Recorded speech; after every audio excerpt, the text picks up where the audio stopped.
Hi guys. Tonight we wander back in time to a world where your breath freezes in the morning air and your hands ache before the sun has even climbed over the hedgerows.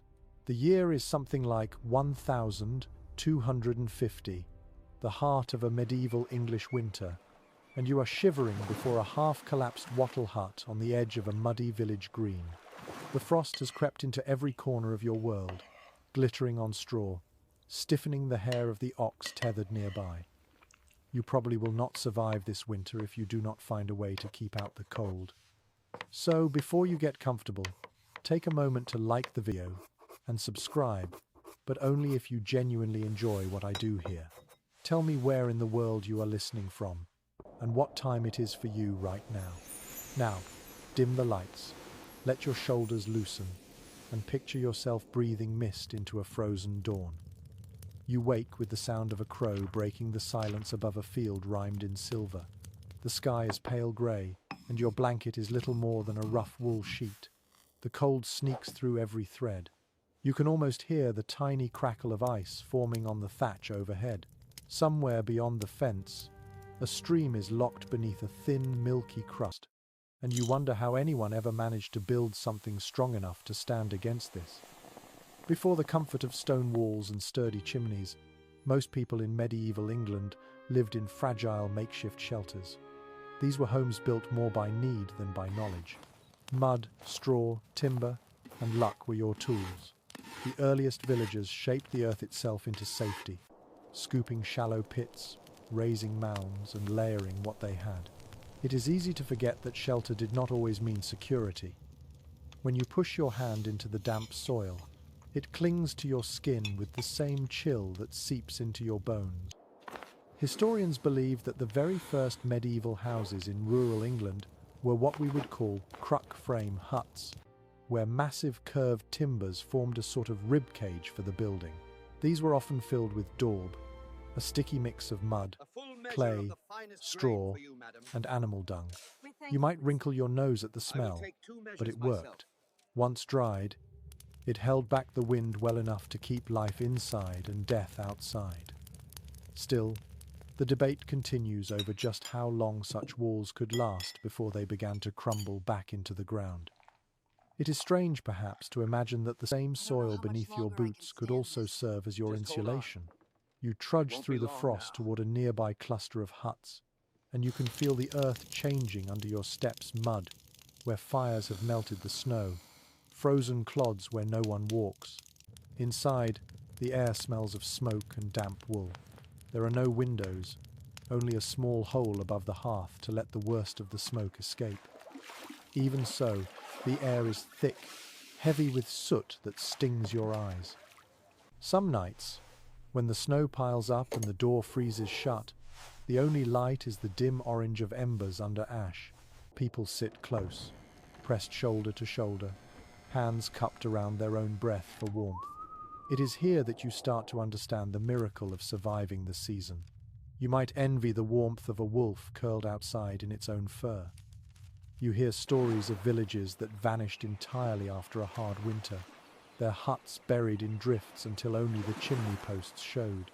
And yet, life continued. They built again each spring, patching and repairing with whatever the land provided. If the roof sagged, they added new straw. If the walls cracked, they smeared them with more mud. It was a rhythm of endurance, as constant as the frost itself. A curious little fact: some early dwellings were partly sunk into the ground, almost like burrows. This helped trap warmth and block the wind, but it also flooded easily when the thaw came. Archaeologists have found traces of these sunken houses in old English settlements, their outlines forming ghostly rings beneath the modern soil. Whether they were cozy refuges or damp nightmares remains a matter of scholarly debate. You crouch low beside a fire pit, hearing it hiss as wet wood burns unevenly. The scent of smoke lingers in your clothes, a badge of survival. In medieval life, smoke was not just an annoyance, it was a tool. Without chimneys, the smoke filled the room, curling under the roof beams and killing insects in the thatch. The villagers might cough and blink, but they also knew it kept away rot and pests. Strange to think that the same smoke choking your lungs was quietly protecting your home. When night falls again, the temperature drops so fast you can hear the wood creak in protest. The stars seem sharper, closer, as if the world itself is brittle. You lie beneath your coarse blanket, listening to the wind drag its fingers along the cracks of your hut. Your breath fogs in the dark, a small, fleeting ghost that disappears before you can see it twice. Somewhere in this silence, you sense the beginning of ingenuity, the spark that will, over centuries, turn huts into cottages, cottages into manors, and simple fires into grand hearths. But for now, you are a villager in a frozen land, surrounded by the smell of earth, smoke, and damp straw. You pull your cloak tighter, waiting for the faintest promise of dawn, knowing that tomorrow you must find better shelter or freeze where you lie. The wind sighs, the smoke shifts, and you drift between waking and sleep, held inside a fragile bubble of warmth carved from the endless cold. The next morning, the world is still white and silent. You open your eyes to the smell of cold earth and ashes that never quite went out. The frost clings to the inside of your walls, delicate as lace, and every breath you take feels like swallowing mist. You crawl from your blanket and press your hand against the daub that holds the hut together. It feels both solid and fragile, a skin made from the land itself. Before people in England learned to shape perfect stones or fire-baked bricks, they turned to mud. Mud was everywhere, free and surprisingly clever. When mixed with straw, it became what builders called cob, thick and heavy and good at holding warmth once dry. You scoop up a handful of it and feel the grit slide between your fingers, the faint warmth left from yesterday's fire. It smells faintly of hay and manure, the scent of survival. Imagine hundreds of hands working like yours, packing earth between woven sticks, smoothing it down, patching cracks that the frost keeps opening. This is how shelter begins, not as a grand plan, but as a desperate improvisation. People built with what they had, not what they wanted. Historians think some of these early mud walls were several feet thick, more like miniature cliffs than architecture. They would rise slowly, layer upon layer, drying in the rare winter Sunday.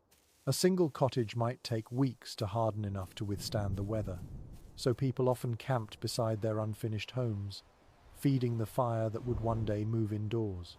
There are traces of these building mounds still hidden beneath English villages, where old foundations were never fully erased.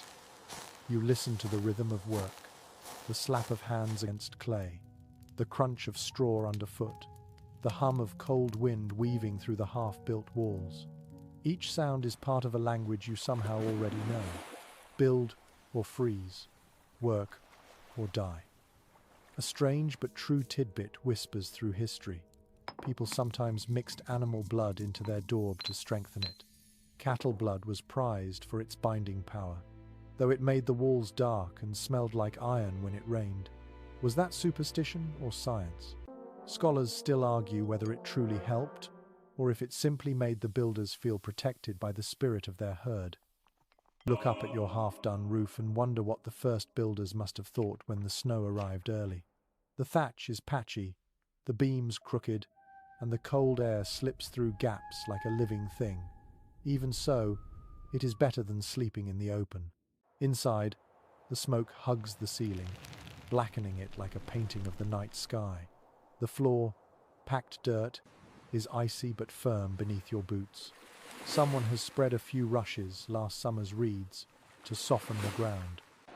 They rustle when you move, their scent faintly sweet, like dried hay and riverbanks. When the walls were new, villagers often pressed small charms or broken pottery into the clay, secret gifts to the house itself. Some said they kept away frost spirits. Others claimed they made the walls remember the warmth of summer.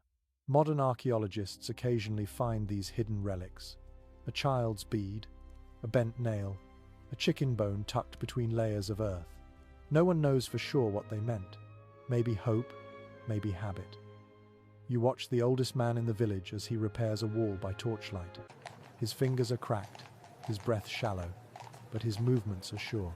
He knows the exact color of mud that will dry strongest, the way to twist straw to make it hold firm. He tells you the secret is to build with the seasons.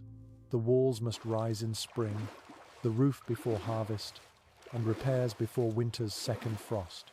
Miss one, and the house will weep water all year. By evening, the temperature drops again, and you can see a faint steam rising from the walls.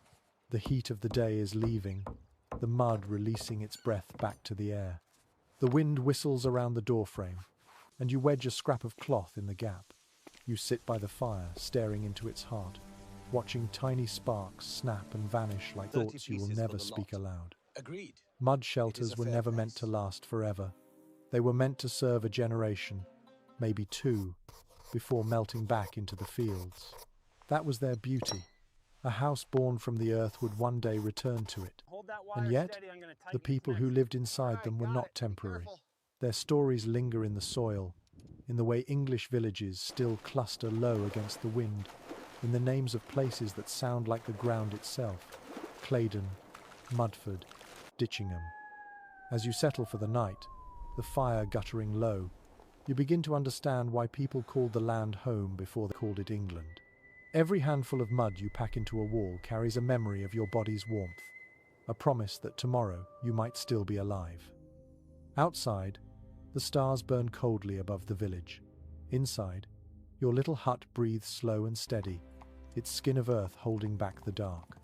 You drift into half sleep, the smell of damp clay and smoke thick in your hair, and for a brief, fragile moment, the winter feels almost kind. The sound of axes carries through the frozen forest long before you see the men. Each thud rings sharp against the still air, echoing between the bare oaks. You walk toward the noise, boots crunching through frostbitten leaves. The smell of sap and cold bark fills your lungs, clean and bitter. Here, in the greenwood, people come to gather the bones of their homes. Timber is life. Without it, no wall, no roof, no hope of surviving the next blizzard. Records from the period suggest that every village had its own woodwright, a man who knew how to read the forest. He could judge by touch which tree would split cleanly, which would warp, and which would stand straight for decades. In an age before metal nails were common, these skills meant everything. Wood joined wood by cunning, not by hardware. Pegs, wedges, and slots held cottages together as firmly as any modern screw. The air hums with effort as a beam drops, the crack of splitting fibers followed by a cheer. You help haul the log through the mud. It leaves a trail like a wound in the frost. Each trunk will be squared with adzes, hewn into posts, then lifted into place. The rhythm is slow but certain. It is the sound of a community building itself, plank by plank. The scent of freshly cut oak is almost sweet, mingling with sweat and smoke from the fires kept for warmth. One curious superstition held that a tree should never be felled in silence. Someone had to speak to it first, to warn the spirit within. The belief was that trees could curse a builder if cut without respect. Even in later centuries, some carpenters tapped the trunk gently before cutting, whispering apologies.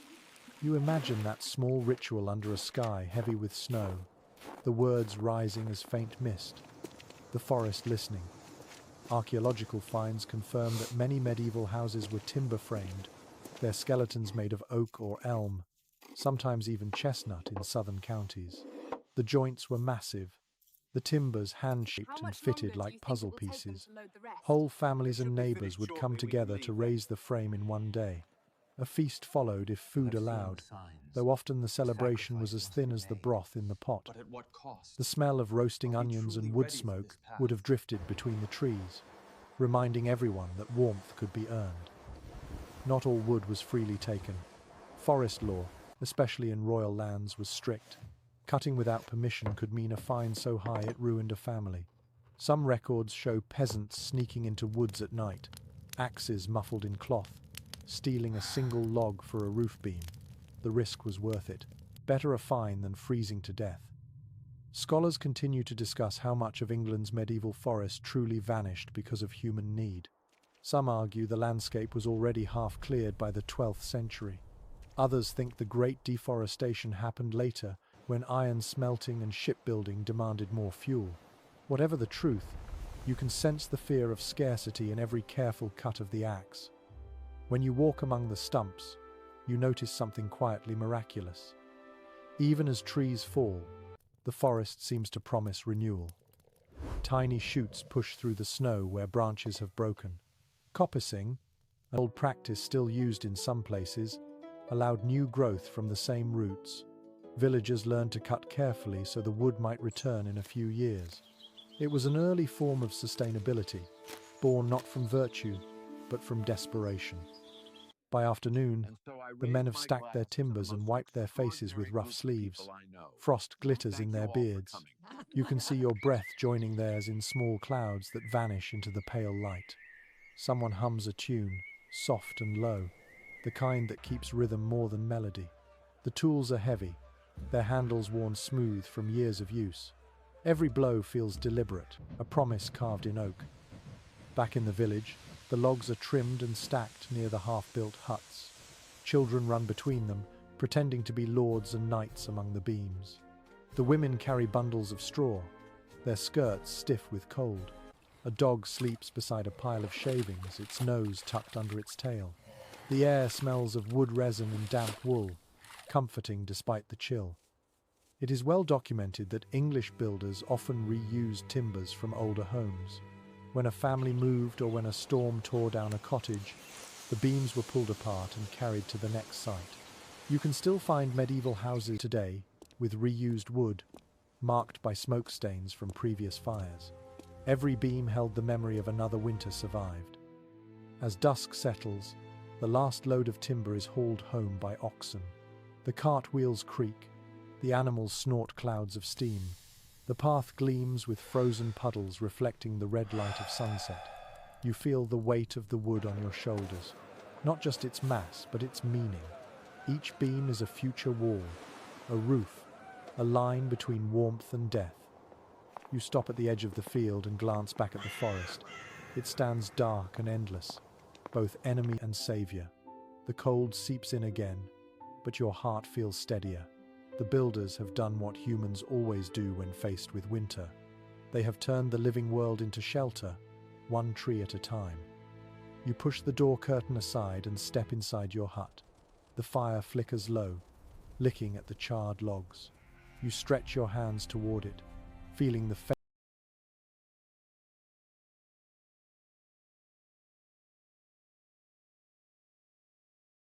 warmth travel up your arms.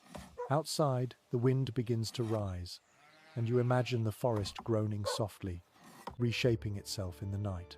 Somewhere in that sound lies the heartbeat of medieval England, a world of timber, frost, and the endless will to endure. Snow begins to fall in slow, lazy spirals, softening the sharp edges of the village. You step outside your half-finished shelter and tilt your head upward, letting the flakes dissolve against your skin. They melt faster than you expect, leaving faint traces of chill that vanish in moments. Around you, the roofs sag under the weight of fresh snow, their golden thatch now a pale, uneven white. This is the test every home must face. It is well known among architectural historians that medieval thatching was both art and gamble.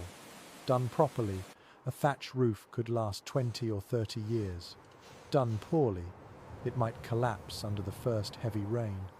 You run your hand along a stack of straw waiting by the wall, and it squeaks faintly under your fingers, dry and brittle. Every stalk must be chosen for its length, cut after harvest, bundled tightly, and stored away from damp. When the time comes, the thatcher works like a musician, layering reed upon reed in a rhythm only he understands. The air smells faintly sweet, like hay barns in summer, a strange comfort in the dead of winter. The new roof, tied down with willow cords, glows golden in the grey light. You climb a little ladder and peek beneath the thatch, seeing the maze of twigs and straw ends packed so tightly that not even a mouse could slip through. Yet somehow, water always finds its way in. Every storm becomes a test of faith. You might smile at the odd detail that some villagers believed spiders were a sign of good luck in the thatch. Their webs, so they said, helped hold the straw together. Knocking them down could bring rain inside. So when you notice a fat little spider crawling near the eaves, you leave it alone, whispering a quiet thanks as your grandmother once did.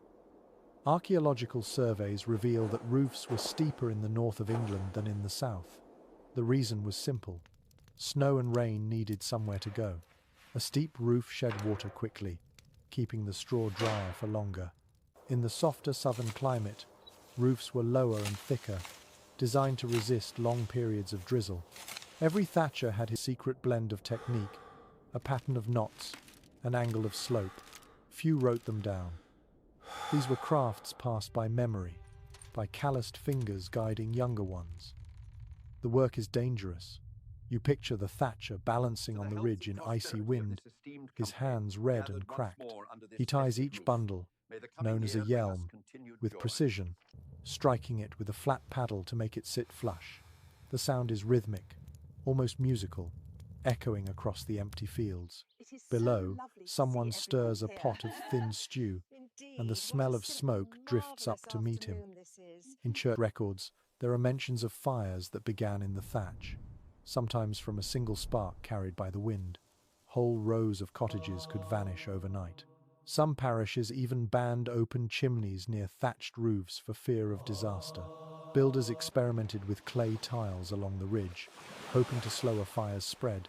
But in most villages, straw remained the only option.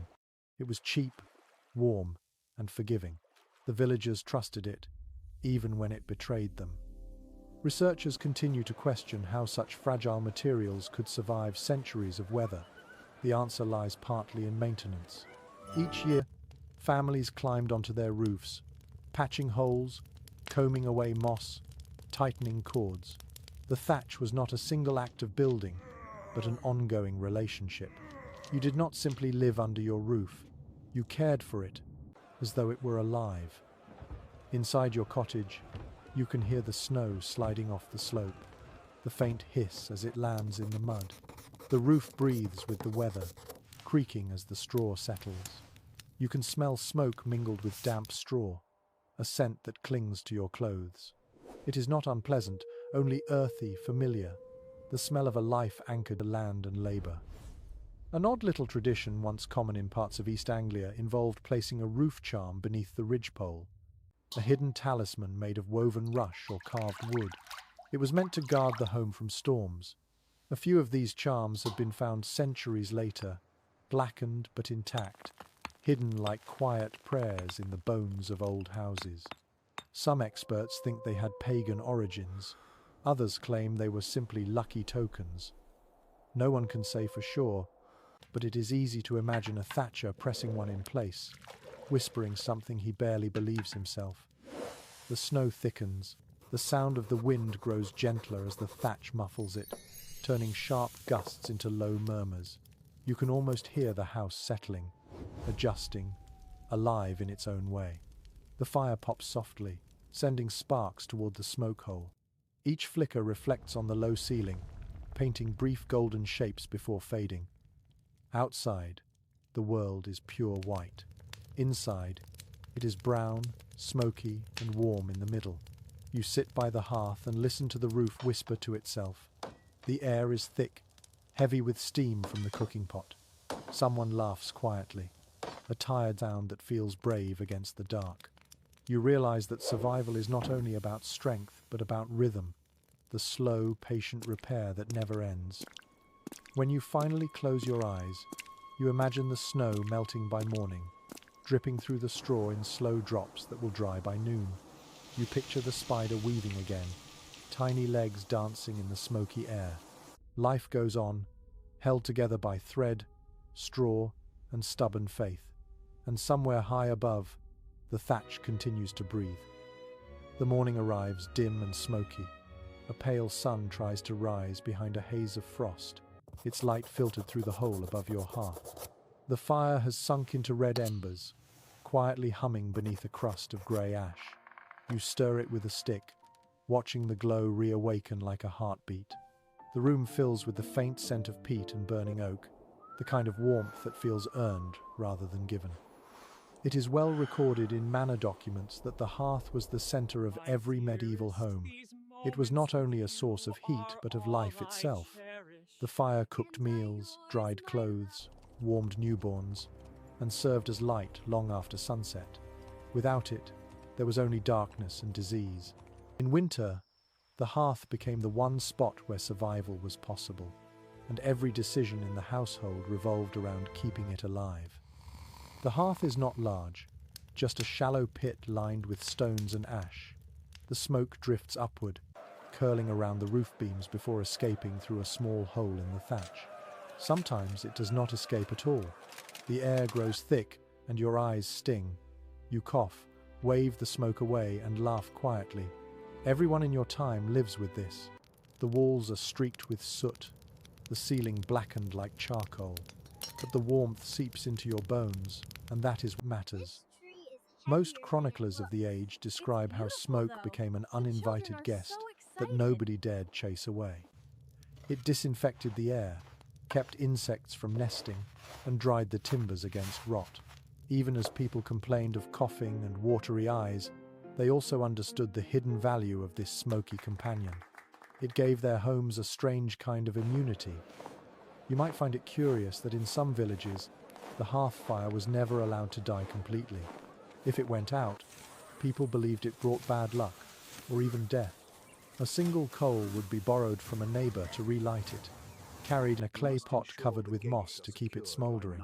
Imagine the sight of that dull red glow traveling across the snow, the promise of warmth passed from one house to another. Archaeological excavations have uncovered ancient hearthstones, sometimes marked with carvings of crosses or small circles. Whether they were religious symbols or simple decorations, no one truly knows. Some experts think the markings were a form of blessing, meant to protect the flame itself. In an age when fire could save or destroy, people treated it like a living god. The size and shape of the hearth often showed a family's status. Wealthy households built theirs in the center of the floor, large enough for an entire family to sit around. Poorer villagers had smaller pits, barely enough to boil a pot. But wherever the hearth stood, it defined the rhythm of life.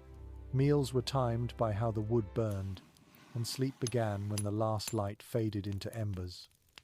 There is a fascinating account in a 14th century chronicle of a village that suffered a terrible freeze. Every household, it says, gathered their fires together in one large pit in the middle of the square. Families slept side by side, their faces lit by a single shared flame.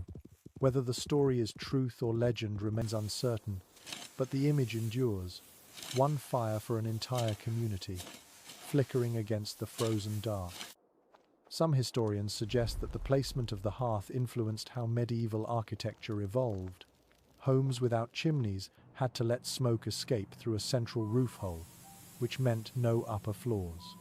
Only when chimneys appeared centuries later did houses grow taller, rooms stacking above one another, like layers of warmth. The hearth gave way to the fireplace, and the fire itself became a framed spectacle rather than a smoky survival tool. You sit near your own pit, adding a small log. The flames lick the edges, snapping softly. The sound is steady, comforting, like the pulse of the earth. You can feel heat radiating outward, the chill retreating inch by inch. You hold your hands close, palms pink in the glow. The smoke twists upward in ghostly ribbons, carrying with it the smell of resin, old stew, and a hint of burnt wool. It fills the small space with its own kind of music. Every household had its rituals. Before bed, someone would rake the ashes carefully over the fire to keep the coals alive until morning. In some regions, this was called smoring the fire, a word that means to smother gently. You do this now, pressing the ashes in slow circles, feeling the warmth fade to a drowsy hum. The house darkens but stays alive, the air heavy with comfort and soot. A few early texts even describe using dried animal dung as fuel when wood was scarce. You wrinkle your nose at the thought, yet the heat it gave was steady and clean once burning. Nothing was wasted. Everything became part of survival. The smell, sharp at first, mellowed into something earthy, familiar. In a strange way, it blended with the scent of life itself. When you lie down on your mat that night, the glow from the hearth paints the walls in shades of amber. Shadows shift gently across the ceiling, and you feel the rhythm of the fire in your breathing. Outside, the wind claws at the thatch, but inside there is stillness. You listen to the faint pop of a dying ember, the whisper of smoke slipping into the cold sky. The hearth, your companion, sighs softly like a tired animal settling to sleep. You close your eyes, grateful.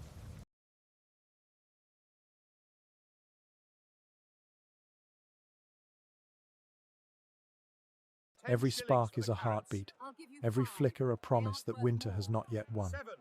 The fire hums, ancient and loyal, the first friend humanity ever made.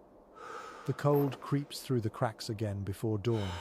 You wake to a faint whistling, the sound of air squeezing between warped timbers and loose thatch. It feels alive, a sly guest slipping through the smallest gaps. You sit up, pull your cloak tighter, and run your fingers along the edge of the door. The wood has swollen from damp and now fits crookedly in its frame. You push it open, and frost falls in a glittering sheet. Contemporary records describe how medieval cottages often struggled against the elements. Builders did what they could with limited tools, but wood shrinks, earth settles, and roofs sag. Floors were bare ground most of the time, packed down by countless footsteps. Only wealthier villagers spread rushes or straw, replacing them each week when rot set in. The cold climbed up from the earth like a ghost that refused to stay buried. The doorway groans as you close it again, a tired sound that belongs to both the wood and the wind. You wedge a stone at the base to keep it shut. The floor beneath your feet feels colder than the air itself. You can imagine frost forming beneath the rushes, little crystals waiting to bite your toes when you step too close. The air smells of damp straw, smoke, and earth. It is not unpleasant, just honest, the scent of living close to the world's edge. There was a curious household trick once used to stop drafts. Villagers packed the gaps in their walls with sheep's wool or moss soaked in animal fat. It hardened as it dried, sealing the wind outside. Sometimes, a feather or a small charm was pressed into the crevice for luck. A few of these wish plugs, as some folklorists call them now, have been found centuries later inside old beams, tiny fossils of hope. It is well documented that most peasants lived in one-room houses, shared by both people and animals.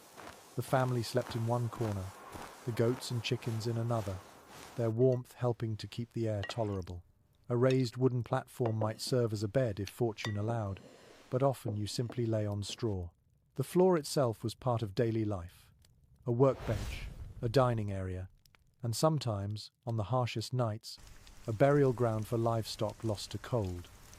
Researchers have long debated how people tolerated such conditions.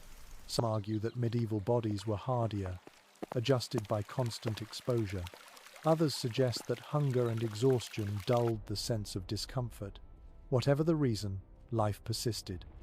The people of the time understood how to layer their world, insulating themselves not with blankets but with habit and acceptance. You squat near the fire, which has nearly died, and add a handful of twigs. The flame crawls upward reluctantly, its light trembling on the smoke-darkened walls. The door rattles again. Every gust of wind makes the hinges whine, and you can hear the faint hum of air pushing beneath the roof. You picture thatch above you, shifting slightly, releasing small flakes of snow into the room. One lands on your sleeve and melts into a tiny wet circle.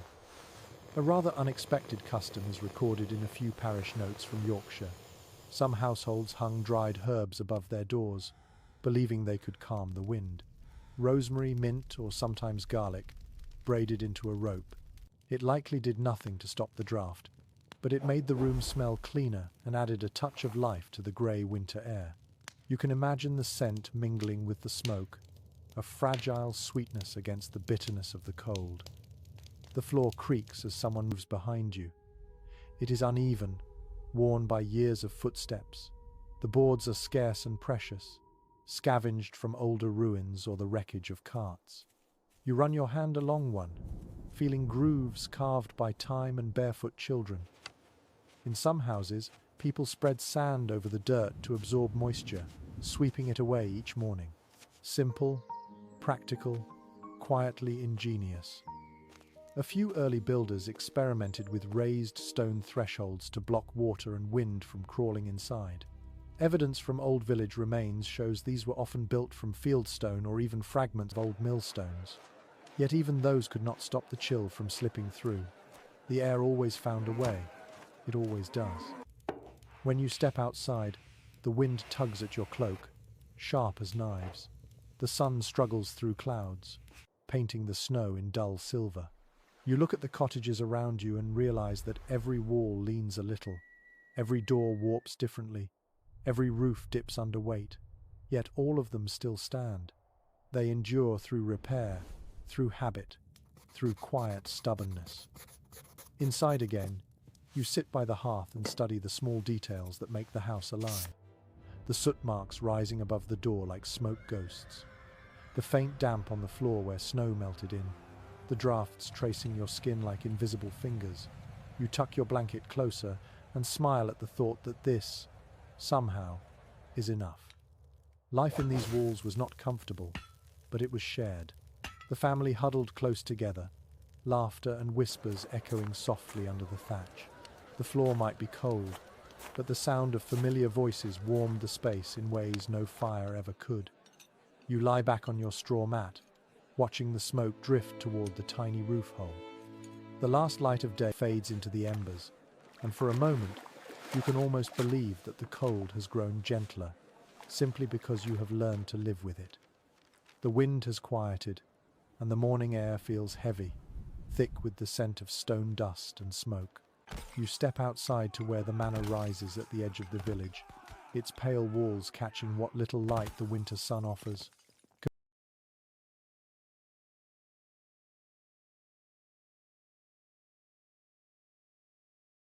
Compared to the sagging cottages, it looks eternal, as if it was carved directly from the bones of the earth. You draw closer and run your hand along the wall. The stone is cold, slick with condensation, and rough enough to scrape your fingertips.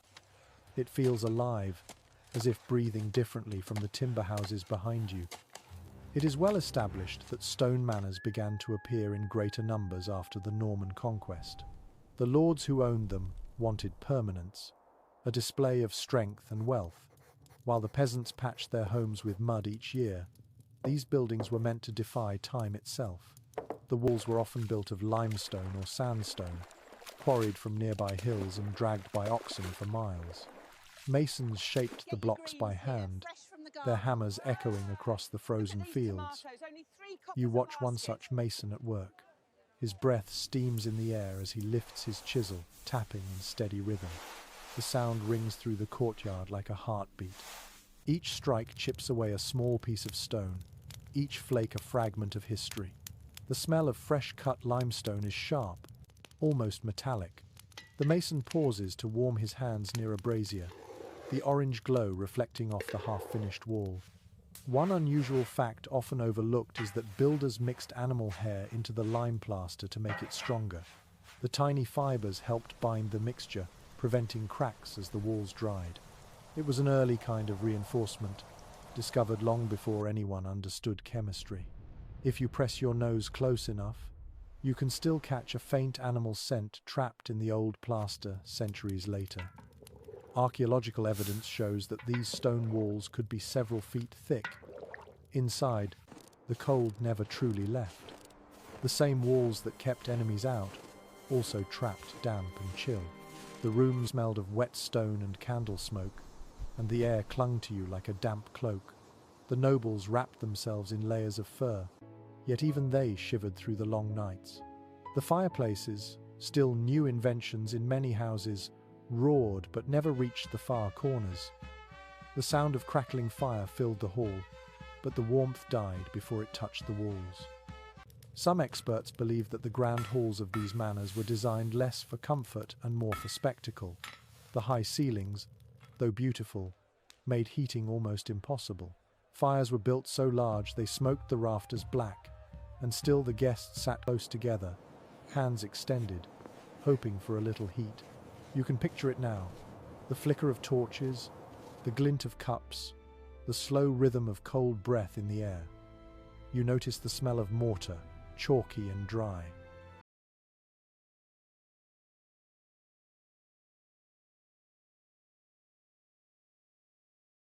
Each stone bears marks from the mason's chisel, little symbols that identified who cut it. Some were crosses, others initials or tiny shapes. Payment was often made by counting these marks, proof of a day's work. Imagine running your fingers over them centuries later, still faintly visible beneath the dust. Every symbol is a whisper from the hands that built this place. An interesting curiosity from manor records tells of rooms lined with painted cloths to disguise the damp. Before wall tapestries became fashionable, people used painted linen scenes of saints or hunting parties. They served as decoration and insulation at once. Over time, the colors faded, but the fabric softened the echo of stone and gave the illusion of warmth. Historians continue to debate whether these early stone halls were genuinely symbols of comfort or just monuments to pride. Some argue that they offered real safety in harsh winters, their thick walls sheltering against storms. Others claim they were cold prisons for their owners, beautiful but breathless. Whatever the truth, the manors stood like frozen hearts in the landscape, glowing faintly with firelight while the fields slept beneath snow. You walk through an archway into the great hall. The sound changes instantly, softer and deeper. Your footsteps echo on flagstones polished by centuries of use. The light from the hearth shimmers on the walls, leaving streaks of gold across the grey stone. Above, beams disappear into darkness, coated in smoke. The air tastes faintly of salt and iron, the residue of years of burning peat. A servant passes, carrying a bucket of ash to scatter on icy paths. The motion stirs dust that glitters in the low light like tiny stars. You can almost feel the warmth gathered around the hearth in the center of the room, the slow pulse of life inside a stone shell. In a corner, you spot something unexpected, a bunch of dried herbs hanging from a beam. Even in a lord's hall, superstition lingered. Some said rosemary warded off illness, others that it pleased the household spirits. No one questioned it aloud. Tradition held power long after faith, and reason tried to explain it away. As evening settles, you step outside again. The stone walls glow orange from within, a faint pulse of firelight behind narrow windows. The cold wind presses against your face, and the house looms above you like a mountain, unyielding yet patient. You understand now that the grandeur of the manor was not in its comfort, but in its endurance. It was a fortress against both enemies and the unrelenting winter, a monument to the human refusal to yield. The village below lies quiet, roofs covered in snow, the smoke from hearths rising in thin silver trails. You breathe deeply, letting the chill bite your lungs. The manor behind you stands silent, heavy, eternal. Inside, someone stirs another log into the fire, and for a fleeting moment, warmth flickers against the endless cold. The morning mist clings to the fields as you walk down from the manor toward the cluster of cottages below. The contrast is striking. Behind you, the stone walls of the Lord's house shimmer faintly in the cold light, solid and self-assured. Ahead, smoke rises from low roofs, each hut crouched close to the ground as if bowing beneath the weight of winter. You can hear faint laughter mixed with coughing, the familiar music of a village still alive. Chroniclers from the Middle Ages often described the English countryside as a patchwork of extremes. The Lord's Hall and the peasant's hut stood only a few hundred yards apart, yet they belonged to different worlds. The manor glowed with torches and ironwork. The huts smelled of wood smoke and cabbage soup. Both, however, shared one unshakable truth. The cold showed mercy to no one. You push open the door of a peasant cottage. It gives way with a groan, revealing a space no larger than a modern bedroom. The walls are made of wattle and daub, patched with mud so many times they resemble the hide of some great animal. The roof is low enough that you have to bend your head. In the corner, a small fire burns under an opening in the ceiling. The smoke drifts lazily, reluctant to leave. A woman stirs a pot over the flames, and the smell of onion and barley fills the air. Archaeological evidence confirms that such cottages often measured less than 20 feet long. The entire family, sometimes 6 or 7 people, slept in one room together. The animals, 2 goats and perhaps a cow, stayed on the other side of a wooden partition. Their breath warms the space almost as much as the fire. The floor is a mix of earth and straw, softened by years of use. An odd practice sometimes mentioned in folk accounts was the habit of hanging old shoes above the door. People believed they trapped evil spirit or misfortune trying to enter the house. Centuries later, when restorers repair ancient cottages, they still find these hidden shoes tucked into beams or chimney corners. It is a quiet reminder that fear of the unseen was as real as the fear of the cold. Inside the hut, the air feels close, almost alive. The children sleep under coarse blankets, curled like kittens. The mother hums quietly, her voice blending with the crackle of the fire. You notice the soot-streaked ceiling and the uneven light flickering across the walls. It is smoky, dim, and yet strangely peaceful. Every inch of this place is shaped by necessity. Every object has a purpose. Historical accounts show that peasants used whatever they could find for furniture. A plank balanced on barrels served as a table. Stools were carved from tree trunks. Beds, if they existed, were straw-stuffed sacks laid on the floor. The most valuable object in many homes was the iron pot, handed down through generations. Everything revolved around that pot. It cooked the meal, heated water for washing, and even held broth for the sick. Some experts still question whether the divide between noble and peasant life was as wide as it appears in records. While the materials differed, the daily struggle against cold and hunger was universal. Even in manners, people slept fully dressed. Even kings complained about freezing halls. The peasant hut, though poor, was sometimes warmer because its small size held heat better than any grand chamber. Comfort, it seems, was relative. You crouch near the fire, feeling the heat lick your hands. The smoke prickles your eyes, and the scent of stew makes your stomach ache. The woman smiles faintly as she stirs, the wooden spoon moving in slow circles. Steam curls upward, glowing in the orange light.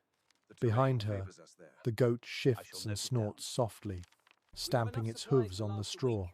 Life here is intimate, tangled, and practical. In the manor, meals are served on polished platters beneath carved beams. Here, supper is a single pot shared by everyone, eaten with wooden spoons and fingers. Yet the warmth in this tiny room feels deeper, more human. The air is thick with laughter, coughs, and the soft murmur of prayer. A piece of bread passes from hand to hand, and every crumb feels precious.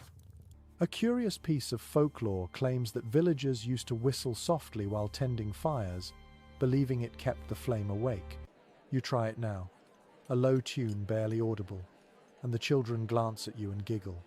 The sound mixes with the popping of wood and the sighing of the wind outside. The hut, small as it is, becomes a world of its own.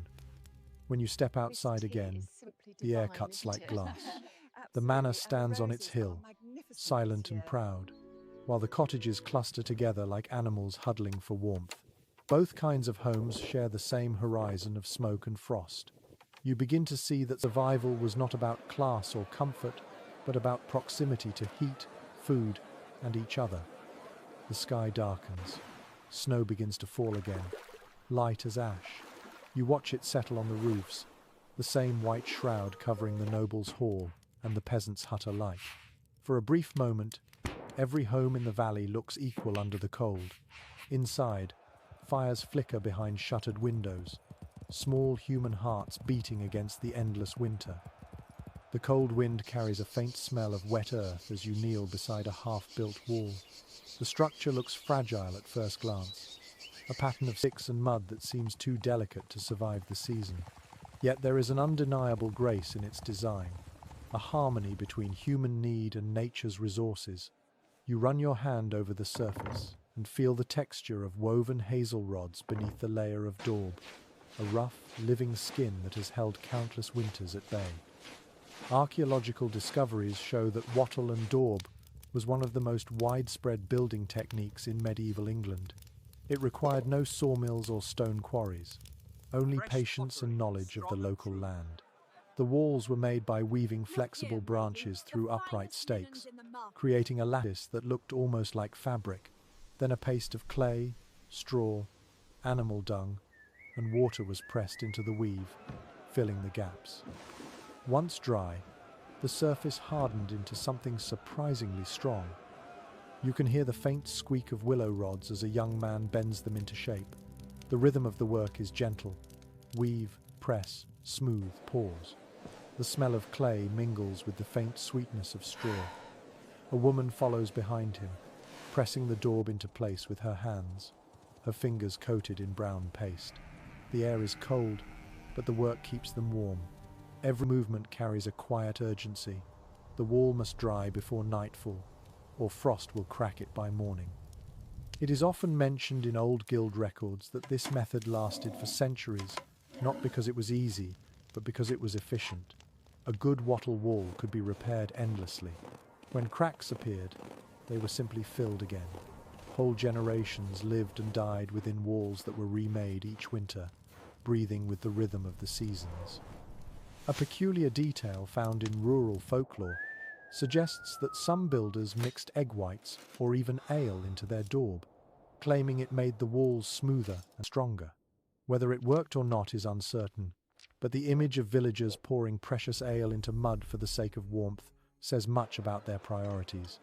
The mixture of necessity and superstition, craft and faith defined the architecture of survival. Evidence from several excavations near ancient settlements confirms that the outer surfaces of such walls were often whitewashed with lime. The bright coating reflected light, making the small interiors seem larger and cleaner. It also killed mold and pests. You can picture it now, the sunlight catching the pale walls, the glow turning the humblest hut into something almost holy. Some researchers still argue about how these structures withstood centuries of rain and snow. The prevailing theory is that their flexibility saved them. Instead of resisting the wind, they bent with it, swaying slightly like trees. The same principle that allowed branches to survive storms allowed homes to endure winters. They were imperfect but alive, part of the same living landscape that fed and sheltered those who built them. As you touch the wall again, small flakes of dry clay crumble beneath your fingers, revealing the woven rods beneath. You trace their pattern, each curve and twist carefully planned. The hazel is smooth and cool to the touch. It smells faintly green even now, like memory of summer. You imagine cutting those rods yourself, stripping the bark, bending them over your knee while snowflakes fall on your shoulders. The village hums softly with activity. Someone carries a basket of straw for mixing. Children gather lumps of frozen mud to thaw by the fire. A dog noses at the pile of dung, tail wagging. The sound of laughter and labor mingle with the wind. The scene is so ordinary that you almost forget the danger of the season. Yet each handful of mud, each woven branch, is a small act of defiance against the cold. One unusual discovery from the corner of a long-abandoned cottage revealed handprints pressed into the daub, likely from children who had helped their parents build. The prints were perfectly preserved for hundreds of years. They speak more loudly than any text or chronicle. The intimacy of touch, the human need to leave a trace behind, even in mud. As the day fades, the newly built wall glows in the last light of sunset. The daub has darkened, still wet but firm. The woven lines beneath catch the light like threads of gold. A faint steam rises where the moisture meets the chill air. You step back and admire it, not for beauty but for resilience. The family working beside you begins to gather their tools. They wash their hands in a bucket of icy water, laugh at the streaks of mud on each other's faces, and share a crust of bread. The wall stands behind them, humble and strong. It will not last forever, but it will last long enough, and in a world of endless winters, that is all anyone ever asked for. You watch the last smear of light fade from the horizon. The village grows quiet except for the soft murmur of fires starting up for the night. The wind slides along the new wall but cannot get in. You smile, step closer to the warmth, and realize that for all its fragility, this wall is alive in a way that stone never could be. It bends, it breathes, it endures. Rain begins to fall before sunrise, the kind that whispers instead of crashes. You wake to the sound of it sliding across the thatch, tapping against the daub walls like gentle fingertips. The air is soft and cold, filled with the smell of wet straw and smoke. Somewhere outside, a rooster protests against the weather, his voice muffled by the mist. You pull your cloak tighter and glance upward.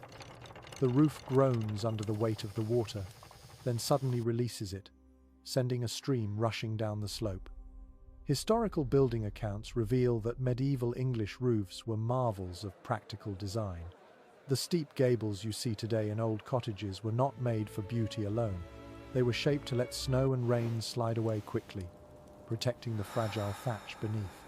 A shallower roof would have drowned under a heavy storm, but a sharp angle turned the rain into motion, a kind of natural defense against decay. You step outside and feel the slash of cold droplets on your face. The roofs of the village gleam like animal hides, dark and glistening.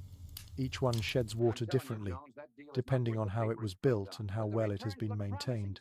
Some roofs hum quietly as rain runs down in threads, others drum like shallow drums. The whole village becomes a living instrument of weather. One curious observation found in old carpenters' notes is that roof builders often worked according to local superstition. They avoided cutting timber on certain days, believing it angered the spirits of the forest, which might cause leaks later. Whether by coincidence or wisdom, many roofs built with such caution survived for generations. You can imagine the builders pausing in the forest, whispering quick words of respect to the trees before cutting the beams that would one day cradle a family. The smell of rain mixes with smoke from the hearths, creating a scent that feels ancient and grounding.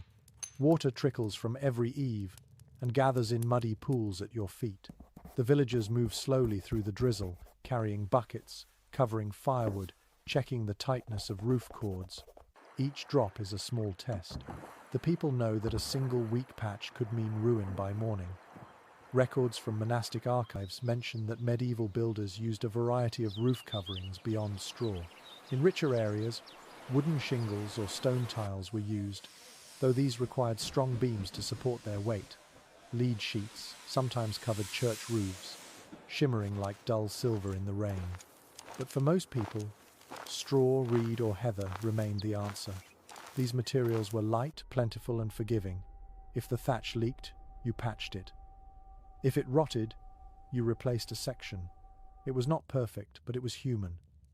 Architectural historians still discuss how much of the medieval roof design came from trial and how much from inherited wisdom. Perhaps the villagers did not think of it as architecture at all, just instinct passed through generations. Yet the results speak for themselves. Many of the same principles survive in English cottages today, centuries after the first thatchers learned how to listen to rain. You crouch beneath an eave, watching rivulets of water travel down the straw like threads of glass. The rhythm is hypnotic, steady, soothing. Inside, you can hear muffled voices, laughter mixed with the scraping of wooden spoons in bowls.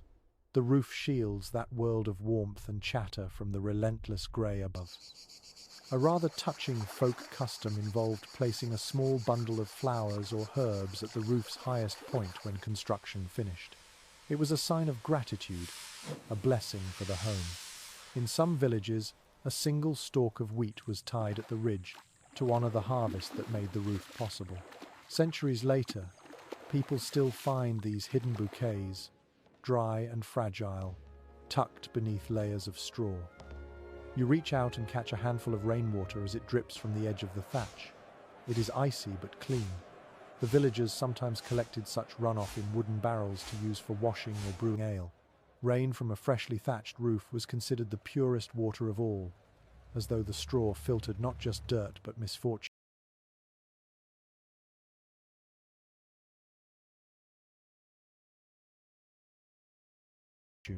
You rinse your hands and watch the drops fall back into the mud, disappearing instantly. By mid-morning, the rain softens, becoming a fine mist that seems to hang in the air. The village looks peaceful, its roofs gleaming like wet fur. The smoke from the chimneys rises straight up, pale and lazy. You realize how much the entire settlement depends on these angles and materials, how every slope and curve is an answer to the same question. How do you live beneath a sky that never stops crying? Inside your hut, the air feels warmer now. The fire hisses as a few drops fall through the smoke hole. You smile, knowing that even the best roof leaks a little. You place a pot beneath the drip and listen to the steady plink of water. The sound is oddly comforting, a reminder that the world outside is still alive. When night comes, the rain begins again, harder this time. It pounds on the thatch like drumming fingers, loud yet rhythmic. You pull your blanket over your shoulders and close your eyes. The roof groans, the wind hums, and the water runs in steady streams. It is a storm, but it feels less like a threat and more like a song, the song of survival echoing through straw and wood. You drift towards sleep, the melody of rain blending with the slow heartbeat of the fire. The storm has passed, leaving the world damp and still. Smoke rises from every chimney, hanging low across the village like a grey blanket. You step outside and feel the faint warmth of the earth beneath your boots, the ground thawing just enough to soften. A rooster crows again, this time sounding triumphant, and you cannot help but smile. The air tastes of soot and wet straw, heavy but alive. It is recorded in several manor surveys that medieval villages were built close together for more than just convenience. Proximity meant protection, both from raiders and from the cold. The walls of one house leaned toward the next, breaking the wind, trapping warmth between them. Each cottage became a small part of a larger body, breathing and heating together.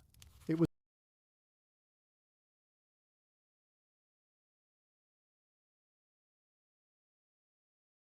an accidental kind of engineering, one born from necessity and habit rather than design. You walk through the narrow lane between houses, your shoulder brushing damp walls. The gaps between them are barely wide enough for two people to pass. The air smells faintly of smoke, cabbage, and animals. Somewhere, a baby cries, a sound that seems to echo through the timbers. In the space between two roofs, a wooden beam stretches overhead, almost touching both sides. It feels like the village itself is holding hands to stay upright. One delightful but odd detail noted in local parish writings describes how villagers sometimes shared walls with their neighbours. A single timber frame might form the boundary for two homes, saving wood and time. The result was a strange intimacy. When someone coughed or laughed next door, you heard it clearly. Privacy was a luxury no one had. Warmth, however, was shared by all. Archaeological excavations of medieval settlements reveal that homes often faced inward toward a central green or shared space. Fires burned there during winter, tended by watchmen or by anyone who could not sleep. The glow of these fires reflected off the walls of the surrounding cottages, turning the village square into a great communal hearth. People gathered to share news, patch tools, and trade small favors. Even in the dark, they found light in each other. Scholars continue to discuss how much this closeness shaped the spirit of English rural life. Some say it fostered cooperation and resilience, while others argue it bred tension and gossip. Both are probably true. When everyone lives within a few paces of everyone else, kindness and conflict grow from the same soil. Yet in winter, arguments soften under the weight of shared survival. You pause in front of an old woman's cottage. The door hangs open just a little, and the smell of baking bread drifts out. Inside, she waves you closer, her hands dusted with flour. A small oven, little more than a clay dome, sits near the fire. Bread bakes inside, the crust crackling faintly. She offers you a piece when it is ready, steaming and fragrant. The taste is simple and sweet. She smiles, and you notice her breath forming small clouds that vanish before they reach the ceiling. It is well documented that bread ovens were sometimes shared between households. Not every home could afford one, so families took turns baking. The heat from the oven stayed long after the bread was done, and people often slept nearby to enjoy its fading warmth. The oven became a silent neighbor, one more participant in the endless struggle against cold. A curious custom from some regions involved covering doors and windows with woven mats or animal hides during the coldest nights. Families would stretch these across openings, sealing out the wind. In wealthier homes, thick tapestries served the same purpose. But here, simplicity ruled. You run your fingers over one such mat now, rough and warm from the smoke inside. It smells faintly of sheep and ash. You notice how the lanes of the village twist slightly, curving around old trees or wells. Nothing is straight. Every line bends toward shelter. The cottages crowd together like a flock, their roofs nearly touching. Between them, the air is noticeably warmer. You exhale and see less mist in your breath. It is not your imagination. The entire village acts like one long cloak, holding in heat that no single house could keep. A group of children runs past, their laughter echoing between the walls. One boy carries a stick with a bit of cloth tied to the end, pretending it is a torch. His friends follow, shouting half-remembered lines from the church sermons. The sound fills the narrow path, bouncing from house to house until it feels like the village itself is laughing. By evening, the smoke from every chimney has joined into one long ribbon drifting toward the woods. The lanes glow with the reflection of firelight through cracks in doors. You walk slowly, listening to the chorus of daily life. A cough, a clatter of bowls, a lullaby sung softly. Each sound folds into the next, a patchwork of endurance. Realize now that warmth in medieval England was not only a matter of hearths and roofs, it was a product of closeness, both physical and human.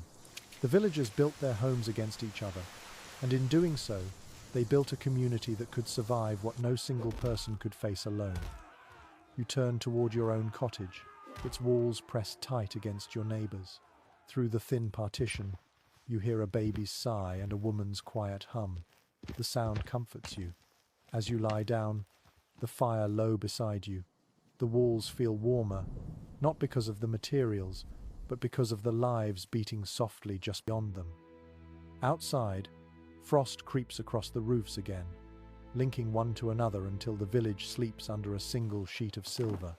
The night is cold, but not cruel, not here where every breath of warmth belongs to everyone.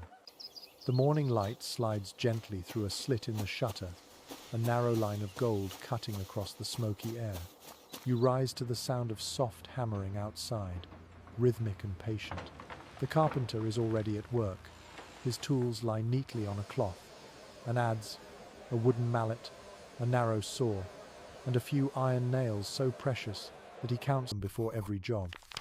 You step out into the crisp air and watch him shape a beam of oak, his hands moving with an easy confidence born from years of repetition. It is widely recorded in medieval building accounts that carpenters were among the most respected craftsmen in a village. They built homes, barns, carts, and even bridges. Their skill meant survival, and their mistakes could mean ruin. Every joint had to fit tightly, every peg had to hold. Without their hands, there would be no roofs above heads, no walls against the wind. You hear the sharp thud of the adze cut into wood. Each stroke releases a curl of pale shavings that scatter like feathers on the frozen ground. The air smells of fresh oak, sharp and clean. The carpenter hums a tune under his breath, keeping rhythm with his work. You can see the lines of concentration on his face, his breath misting as he leans close to the timber, inspecting his mark. An intriguing detail preserved in some trade guild writings mentions that carpenters often added small carvings inside beams, unseen by anyone but their peers. These tiny designs, sometimes faces or animals, were their signatures, a way of leaving something personal in the structure. Centuries later, restorers find them hidden inside walls and rafters, silent greetings from craftsmen long gone. Archaeological studies confirm that the great wooden frames of medieval houses were raised piece by piece using mortise and tenon joints held with wooden pegs. No iron nails were needed for most of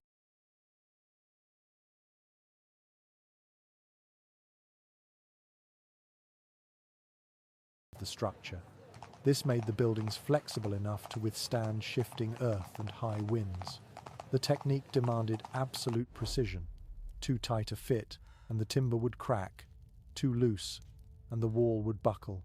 You can almost feel the balance in every blow of the mallet. Some researchers still debate whether the shapes of medieval frames were guided more by tradition or by mathematics. The carpenter's eye, trained by decades of experience, may have substituted for geometry. Yet, when you look at the neat triangle of beams rising before you, it feels as perfect as any scholar's drawing. The beauty lies not in symmetry, but in the certainty that it will stand. You kneel beside the carpenter as he drills a hole with a bow drill, the soft whine of the tool blending with the rustle of leaves overhead. He works slowly, never rushing. He pauses often to wipe his brow or to test the fit of a peg. His fingers are rough, cracked and steady. You realize that he builds more than wood. He builds the rhythm of the village, one beam at a time. A curious old superstition, followed by some builders, involved placing a coin or a charm under the first beam of a house. It was meant to bring luck and protect the structure from rot. The coin was usually a small silver penny, though in poorer homes, a carved stone or dried flower might serve instead. Whether as faith or habit, the practice shows how building and belief were never far apart. The carpenter straightens and looks at his work, eyes narrowed against the light. The beam stands ready, smooth and pale, marked with faint black lines where the next cuts will go. Around him, the sound of other work fills the air. The crackle of fires, the creak of carts, the chatter of villagers hauling materials. You realize that every hammer blow, every joint, and every cut of timber connects one person to another in this web of winter survival. In the manor records, carpenters were often paid not in coins but in food, shelter, or clothing. Some even lived temporarily in the homes they built, their beds tucked beneath unfinished roofs. It made sense. The craftsman who created warmth needed warmth himself. The village relied on his skill, and in return, he relied on their kindness. The smell of sap fills your nostrils as the carpenter applies a thin layer of pitch to the beam's end to keep out moisture. The dark resin glistens in the morning light, sticky and fragrant. It smells faintly of pine and smoke, the scent of preservation. The craftsman wipes his hands on his apron and smiles. His work today will last long after the storm has passed. You stand back as he and his helpers lift the beam into place. The air fills with shouts and the deep groan of wood under strain. The frame rises slowly, catching the light like a skeleton reaching for the sky. When the final peg slides into its hole, the carpenter steps back, crosses himself, and nods with quiet satisfaction. By evening, the structure stands complete, stark against the setting Sunday. The smell of wood lingers, mixed with sweat and laughter. The carpenter sits near the fire, sharpening his tools, his movements slow and practiced. He does not speak much, but you can feel the calm pride radiating from him. The house now has its bones, and those bones will hold warmth for generations. You walk home under a sky streaked with pale clouds. The wind has dropped, and the village is still. In the distance, you can see the new frame silhouetted against the horizon, strong and simple. It is not just a shelter, it is a promise carved in oak. You smile, knowing that when the snow returns, the beams will groan softly but stand firm, carrying the memory of the hands that shaped them. The next day dawns in a haze of grey smoke and weak sunlight. The cold still grips the village, but something feels different. A strange new scent floats on the air, sharper and more metallic than wood smoke. You follow it toward a nearby cottage where a small crowd has gathered. They are watching a mason and a blacksmith argue gently over a stack of newly fired bricks. It takes you a moment to understand what you are looking at: the early shape of a chimney. According to surviving records from the late 13th century, chimneys began to appear gradually in English homes. Before that, smoke from open hearths simply drifted out through roof holes or unglazed windows. The idea of guiding it through a vertical shaft was revolutionary. It changed not just the architecture of homes, but also how people lived inside them. For the first time, families could build fires against walls rather than in the middle of the floor. That meant smaller rooms, warmer spaces, and cleaner air. The mason chips at the edge of a brick, testing its hardness. The sound is sharp and rhythmic, echoing off nearby walls. Each brick is slightly uneven, handmade from the same clay that built the daub cottages. The color is a deep, earthy red, still faintly warm from the kiln. The smell of iron from the blacksmith's tools mingles with the tang of wet mortar. You can taste grit on the wind. A curious note in one old guild ledger mentions that the first chimneys were considered a luxury, a sign of modernity and status. Villagers would walk past new houses and marvel at the thin trail of smoke rising straight into the sky rather than curling through a broken roof. It must have seemed like a small miracle, an invention that separated smoke from life.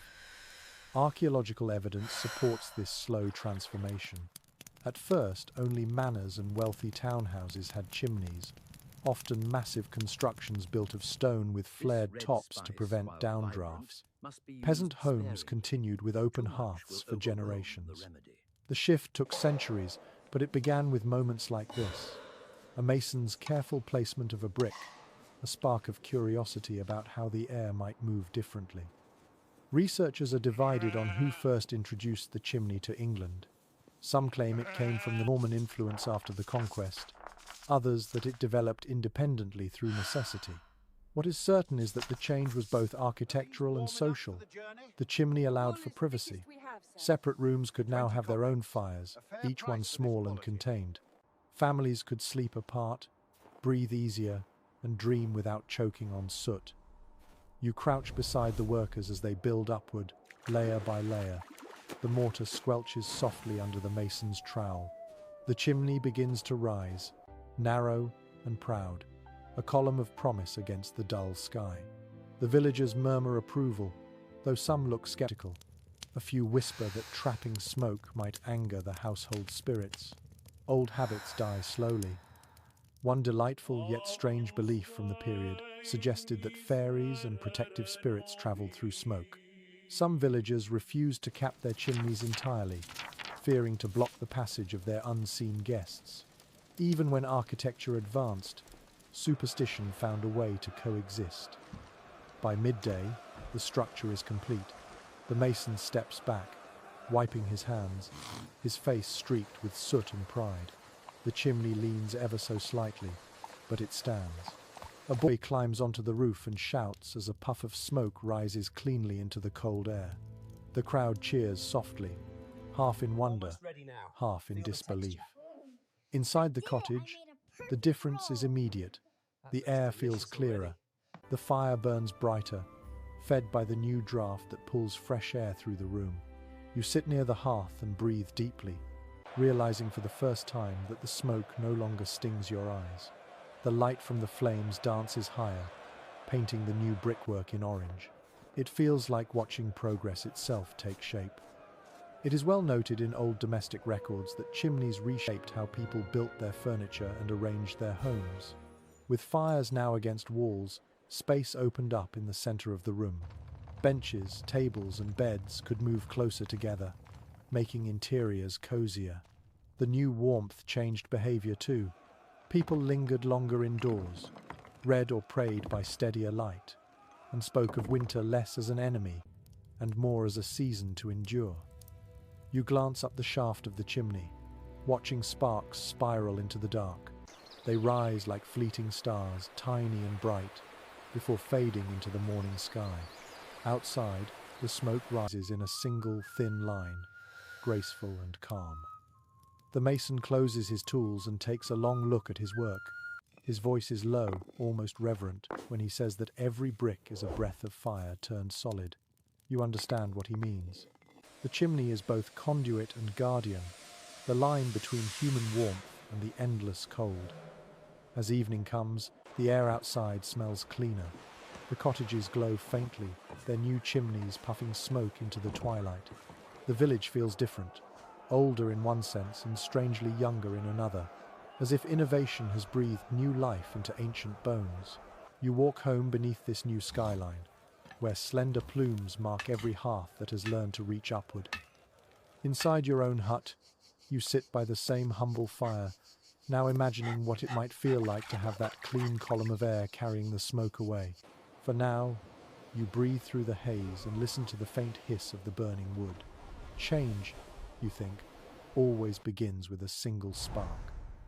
The snow has stopped, leaving behind a quiet brightness that hurts your eyes at first. The village glistens, every roof dusted with light. You notice the faint sparkle of frost along the window panes of a nearby cottage. The light catches on something dull and uneven, and you realize the glass is not glass at all. You step closer, curious, and see that the window is made of thin sheets of horn, scraped until translucent. Historical references in manorial inventories confirm that real glass windows were rare in medieval England, reserved for cathedrals, monasteries, and the richest estates. For everyone else, horn was the best substitute.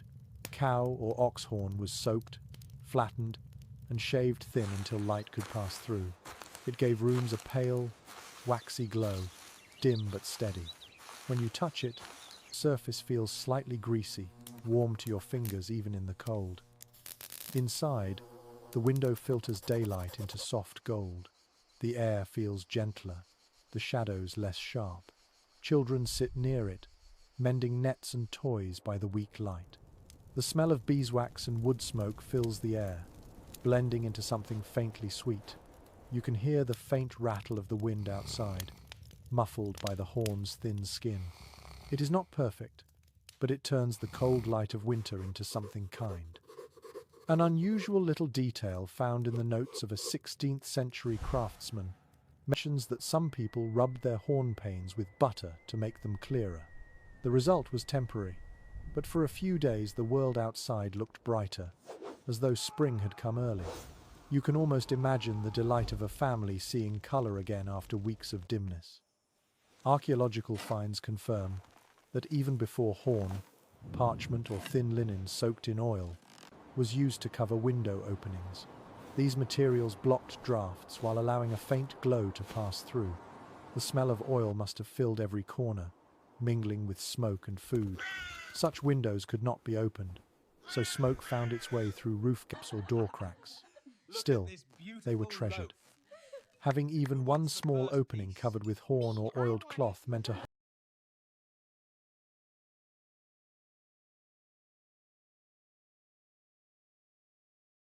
home belonged to someone who was surviving rather than merely enduring. Historians still argue about when small glass panes began to appear in rural England. Some claim the early 15th century saw their spread beyond monasteries. Others believe they remained rare until Tudor times. What everyone agrees on is the symbolic weight of windows. To have one meant hope, visibility, connection to the outside world, even in the frozen heart of winter. You sit near the horn pane and watch the light shift as clouds pass overhead. The surface ripples slightly, like frozen water. Beyond it, you can see vague shapes moving in the snow. A figure carrying firewood, a dog trotting behind. Everything outside looks softer, dreamlike. The window blurs the harshness of the world, turning it into art. A curious superstition lingered in some villages, never to look directly through a window at sunrise, lest you invite illness or sorrow. Perhaps it came from the habit of keeping shutters closed to hold in warmth, or perhaps from the fear of spirits said to wander at dawn. Even so, a few brave souls would lift the wooden shutter just enough to catch the first light of morning, believing it gave strength to the soul. The carpenter who made these frames used oak or ash, cut into simple squares. The horn sheets are held in place by thin strips of lead or wooden slats.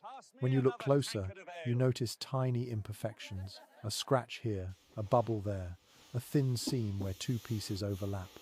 The craftsmanship is rough but careful. Each flaw tells a story of effort and adaptation. Inside, a young girl traces shapes on the horn pane with her fingertip. Her breath fogs the surface, and she draws a sun, smiling faintly. The image fades almost instantly, but for a moment it glows golden. You can feel the fragile tenderness of that moment, the human impulse to decorate even the most meager thing with hope. The window also changes the sound of the room. Without open air, voices become softer, the world quieter. You can hear your own breathing, the crackle of the fire, the gentle drip of melting snow outside. The air feels held, as if the house itself has taken a deep breath and decided to keep it. In wealthier homes, glass panes were eventually fitted into lead frames called casements. They shimmered in candlelight, casting tiny patterns of color on the walls. Visitors would marvel at them, touching the surface with reverence. But here, in this small hut, even horn achieves something sacred. It gives shape to light, turning survival into a form of beauty. You step outside again and glance at the other cottages. Most have no windows at all, only small shutters that can be opened briefly during the day. Smoke curls from their chimneys, staining the snow around them grey. The air smells of wood ash and wet straw, of life persisting in the cold. As dusk falls, a soft glow leaks through the horn pane, faint but golden. From the outside, it looks like a small lantern in the snow. You stand there for a moment, watching it flicker before turning back toward the fire. You understand now that the people of this time did not live in darkness. Not really.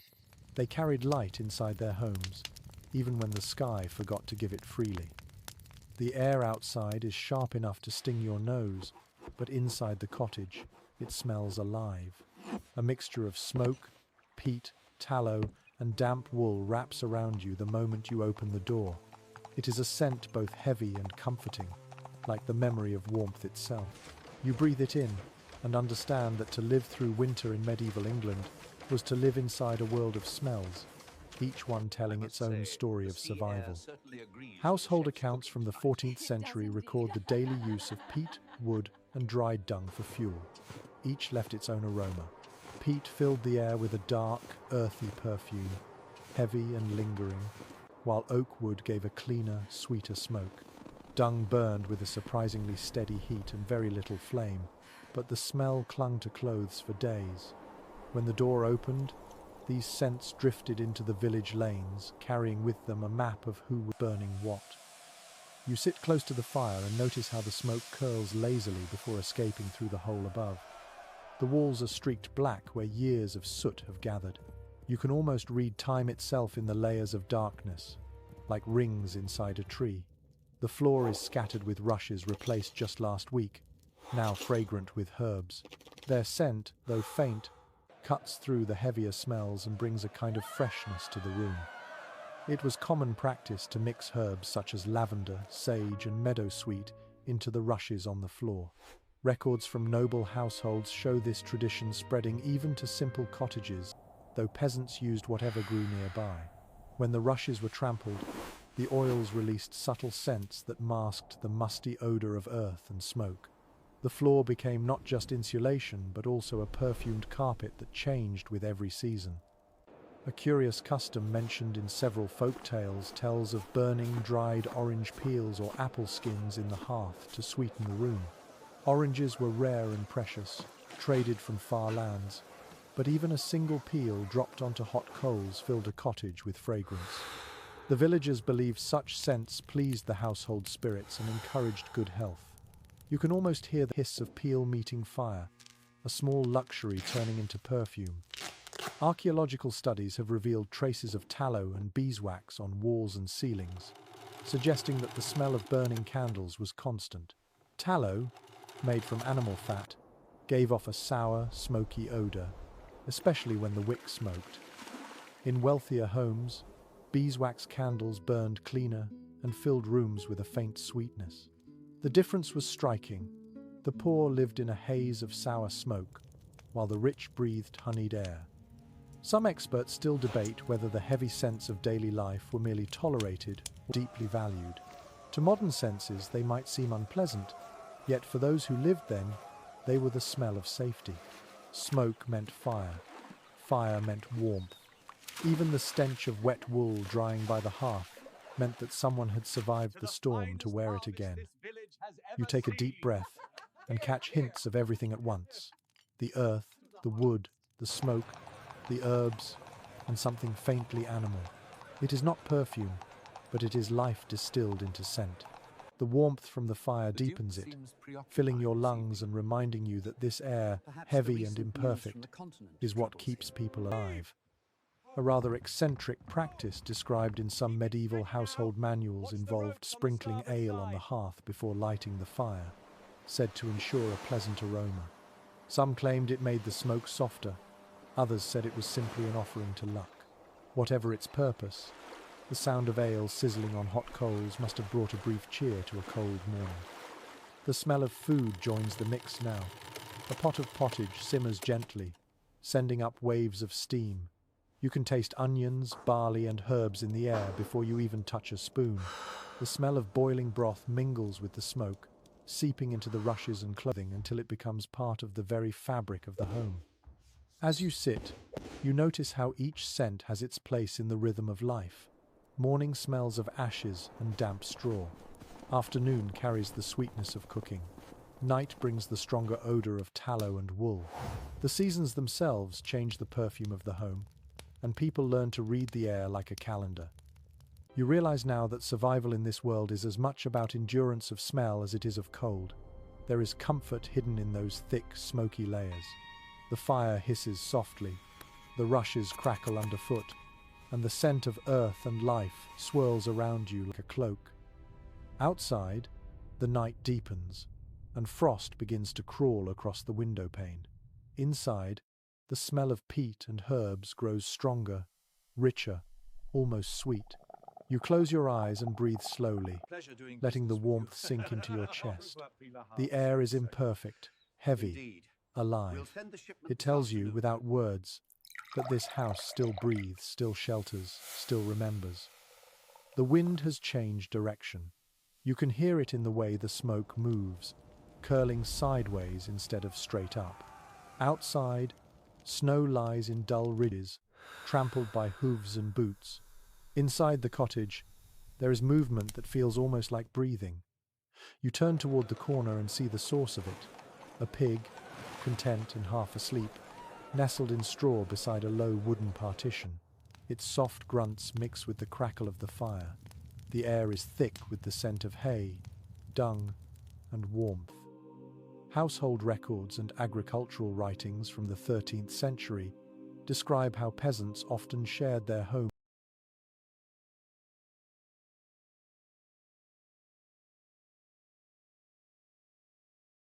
with their animals during winter. The reasons were simple. Livestock were precious, too valuable to lose to frost or thieves. But there was also a hidden benefit. The heat of their bodies kept the small huts warmer than any hearth could manage alone. In many English villages, pigs, goats, chickens, and even calves spent the coldest months inside with their owners. You watch the pig shift in its sleep, steaming faintly in the firelight. Its warmth fills the air, a kind of living insulation. The goat in the corner chews lazily on old straw, its bell tinkling softly. You can hear the rhythmic sound of a cow breathing, slow and deep, a heartbeat made of breath. The animals are quiet, comfortable, part of the household in every sense. An odd yet charming note from a medieval diary mentions that children were often lulled to sleep by the sound of their cows breathing. The low, steady rhythm comforted them through long nights when wind clawed at the walls. Some even believed that sleeping near a cow gave you strength by morning. The line between superstition and practicality blurred, as it so often did. Archaeological evidence supports the idea that animal stalls were built directly into the structure of houses. You can still find traces of these layouts in old ruins. A raised hearth on one side, sleeping mats on the other, and a partition of rough boards or woven reeds dividing people from beasts. The floor was layered with straw that absorbed both warmth and waste, replaced only when it became too filthy to bear. It was not elegant, but it worked. Researchers continue to discuss how people balanced hygiene with necessity. Some argue that the closeness between animals and humans led to sickness, while others believe the warmth saved far more lives than it endangered. It is hard to imagine that anyone in those winters cared much for theory. You simply did what the cold allowed. The room is alive with small noises, the snuffle of the pig, the faint cluck of a chicken shifting on its perch, the hiss of the fire. You feel their warmth on your skin, even from a few feet away. It is not just heat, it is presence, a reminder that survival is shared. The air smells of hay and smoke, unpleasant by modern standards but deeply human. In a few manorial records, there is mention of something called the beast corner, the part of the cottage closest to the door. It made cleaning easier, and the animal's breath warmed the incoming air before it spread through the room. You look at the corner now, where the animals lie, and notice how the frost has melted on the inside wall, while the opposite side still glitters white. The warmth truly radiates from them like a second fire. A peculiar habit found in northern regions involved speaking softly to animals before sleep, a custom known as night words. Villagers whispered blessings or thanks to their cows and pigs, believing that kind words made them calmer through the night. You try it now, murmuring a few soft syllables, and the pig snorts approvingly, rolling onto its side. The air feels a little warmer for it. The family gathers near the hearth. The father stirs the fire, while his wife mends a torn sleeve. The children giggle as a hen hops closer to the flames. No one seems to mind the company of beasts. It feels as natural as the smoke and the fire. The animals watch them, curious but calm, part of the nightly rhythm of the home. It is well recorded that some homes even had troughs built inside the doorways to feed the animals without letting in the cold. The line between barn and dwelling was barely visible. The human world and the animal world shared the same breath. You close your eyes for a moment and listen to the layered sounds of life.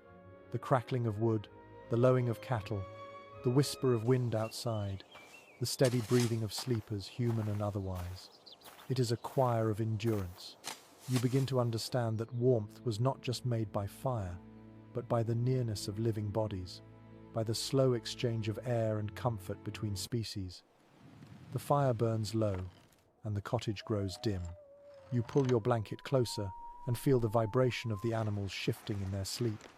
The air carries the earthy smell of life, raw and real. Outside, the frost thickens on the thatch, but inside, breath fogs the air in soft clouds. The warmth is not perfect, not pure, but it is enough. As your eyelids grow heavy, the pig grunts softly, the goat sighs, and somewhere in the dark, a hen clucks once before settling again. You smile in the half-light, knowing that tonight you will not freeze. You will sleep surrounded by warmth that breathes, hums, and dreams with you. When you wake, the fire is little more than a whisper of red beneath its blanket of ash. Your breath still fogs in the air, but the chill is not as cruel as before. The air feels thicker, more muffled, as though the cottage itself has learned how to hold warmth. You pull yourself upright and run your hand along the wall beside you.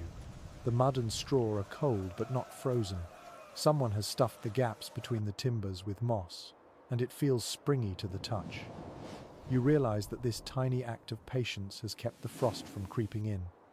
Written records from medieval building guides and abbey accounts tell how people used simple materials for insulation long before the word existed.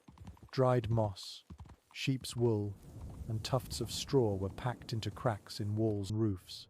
When properly stuffed, they formed a barrier against drafts and rain. Families worked together to gather these things in autumn, knowing that by January, they might mean the difference between comfort and misery. You kneel to inspect the base of the wall, where more moss has been pressed between stones. It smells faintly green, a memory of forest floors now frozen beneath snow. Above, The rafters are wrapped in linen scraps to stop drips from melting frost. The sound of the wind outside has softened, no longer sharp. The cottage feels quieter, cocooned. An unusual practice recorded in northern villages describes how people hung heavy fabrics or woven mats along the inside walls. These hangings were not purely decorative but acted as insulation.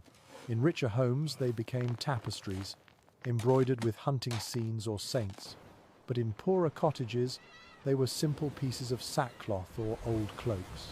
Even so, they changed the atmosphere of a room, turning it from a space of survival into a space of rest. Archaeological evidence from preserved medieval houses shows small holes where wooden pegs once held these wall hangings in place. When they are reconstructed, the difference is immediate. Sound becomes softer, air feels warmer, and the flicker of firelight glows more gently. You can imagine sitting here centuries ago, tracing the outline of a fabric fold while the storm roared outside. Some modern historians debate how conscious these choices were. Did villagers think in terms of insulation, or was it simply habit? Perhaps both. They may not have had words for thermal resistance, but they understood the feel of wind sneaking through a wall. Instinct taught them to block it with whatever they could find. A curious detail preserved in an old household account tells that families also covered floors with rushes mixed with dried herbs, like rosemary and lavender, not just for fragrance, but to trap heat rising from the fire. The rushes absorbed the day's warmth and released it slowly through the night. It was their version of a heated floor, simple and brilliant. You move closer to the hearth and poke at the ashes until a faint orange glow emerges. The warmth grows, small but sure. Someone has hung a blanket across the doorway, and it flutters slightly with each draft.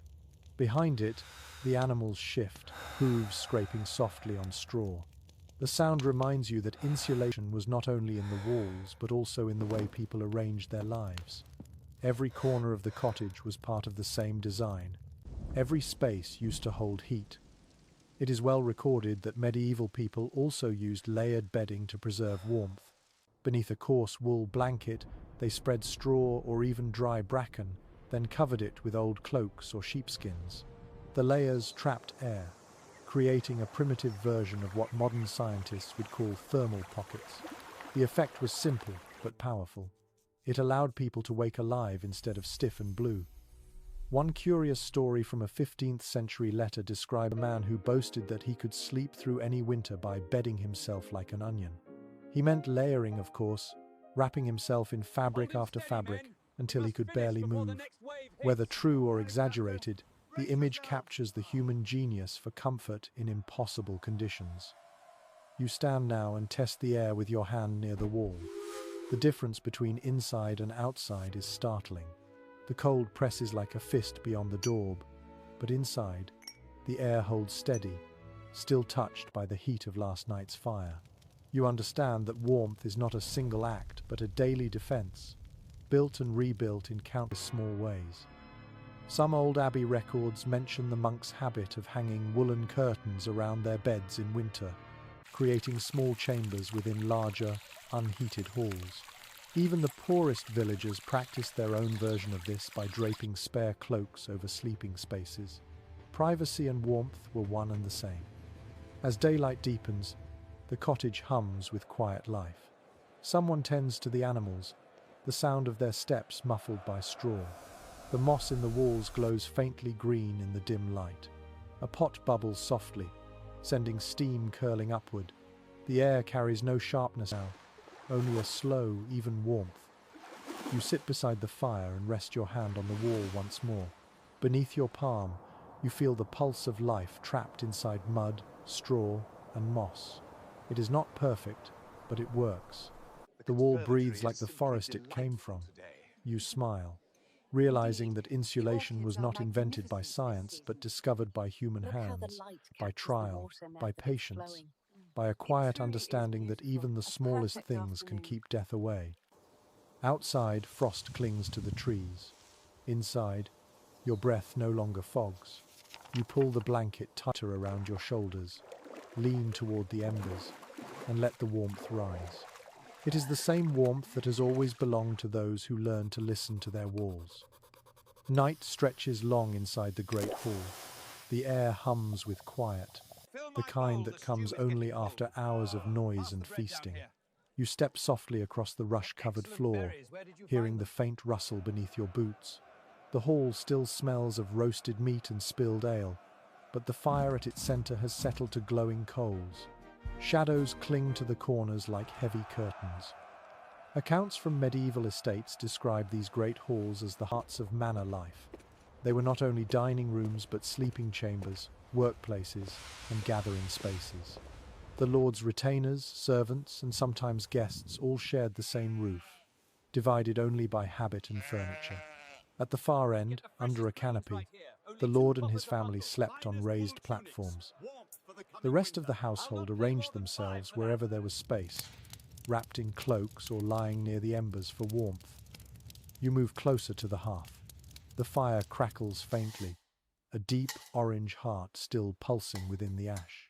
It gives off just enough light to reveal the hall's vastness. Wooden beams arch overhead like ribs, and banners hang limp in the smoke-stained air. The walls are lined with shields and hunting trophies, dim outlines in the flickering glow. You can almost hear the ghostly echoes of laughter from earlier, when the room was alive with song. An interesting note in a 15th century inventory mentions that rushes on the floor were often mixed with fragrant herbs, not only for scent but also to disguise the staleness of the hall after long nights of eating and drinking. They absorbed grease, smoke, and the warmth of many feet. By morning, the smell of crushed mint and rosemary rose with the smoke from the rekindled fire. It was an old trick, simple and elegant. Archaeological reconstructions of great halls show that even these grand spaces were not truly warm. The high ceilings trapped heat far above the people, and drafts crept in through cracks in the heavy doors. The hearth provided light and comfort to those closest to it, but just a few paces away, breath turned to mist. Servants wrapped themselves in cloaks, and dogs curled against their masters' legs, sharing the same heat. Some historians debate whether these halls were symbols of community or hierarchy. The lord sat in splendor, his chair closest to the fire, while servants slept on the outer edges where the cold bit hardest. Yet all breathed the same smoky air and woke to the same grey dawn. The fire united them as much as it divided them. You sit on a bench beside the dying fire. The coals glow like hidden jewels, their faint heat caressing your skin. Somewhere in the shadows, someone snores softly, another coughs. The hall is alive, even in stillness. You hear the wind push against the shutters, the gentle clatter of something stirring in the rafters, perhaps a pigeon or a mouse searching for crumbs. The fire sighs, throwing a brief flare of light that paints the walls gold before fading again. One curious custom mentioned in monastic chronicles tells of guards sleeping upright in the hall, their pikes resting beside them. They were meant to keep watch against intruders or fire, but many simply dozed, their dreams lit by the glow of embers. The chronicler jokes that the warmth of the hearth made even the most loyal men forget their duty. You can almost see them now, half awake, the flames reflected in their half-open eyes. The hall is quiet, except for the rhythm of breathing, dozens of soft sounds blending into one. Each person here, noble or servant, drifts between wakefulness and sleep in the same orange glow. It feels strangely intimate, this shared vulnerability beneath the roof beams. You sense that warmth in such a place comes less from the fire and more from the nearness of others. It is well documented that the great hall served as the Lord's power made visible. Guests judged his wealth by the size of the fire and the quality of the timber above it. Yet even the grandest flames left the corners cold. Some halls experimented with stone hearths and metal grates to draw in more air. Small steps toward efficiency centuries before science explained why. You admire their persistence. A peculiar detail from an old household record notes that cats were kept in these halls not only for catching mice, but because their presence was thought to bring calm to sleeping men. Their purring was believed to steady the heart and soothe bad dreams. You glance toward the edge of the firelight and see a cat curled on a cloak, its eyes half open, gleaming like twin embers. As the night deepens, the wind outside grows louder. The door creaks, and cold air slips through the gaps. Someone stirs and throws another log onto the fire. Sparks leap upward, briefly lighting the carved beams above. You see the faces of sleeping men and women flicker in the glow, peaceful and unaware. Then the darkness folds over them again. You lean back against the bench and close your eyes. The warmth touches your face, gentle and constant. The smell of smoke clings to your hair and clothes. For a moment, you are part of this great breathing space, this shared rhythm of exhaustion and endurance.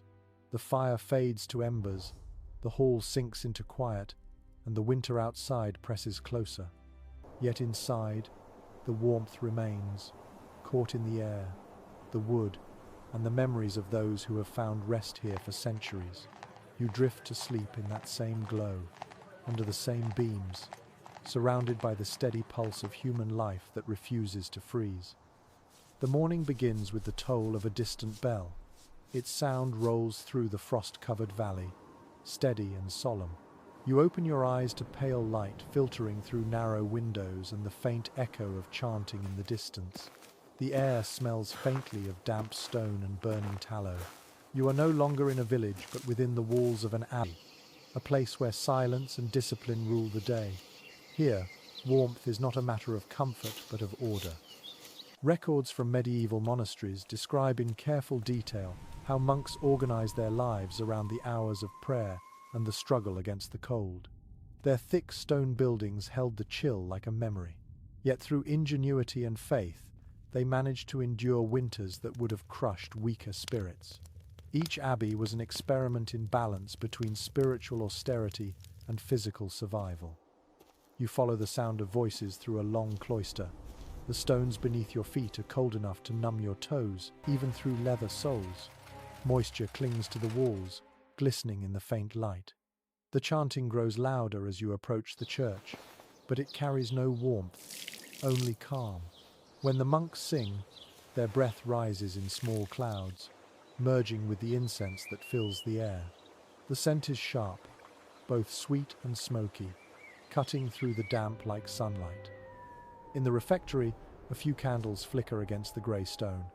A monk ladles thin porridge into bowls, his movements slow and measured. The benches creak as others sit, their habits brushing softly against the floor. No one speaks. The silence feels like a second layer of clothing, insulating them more than wool ever could.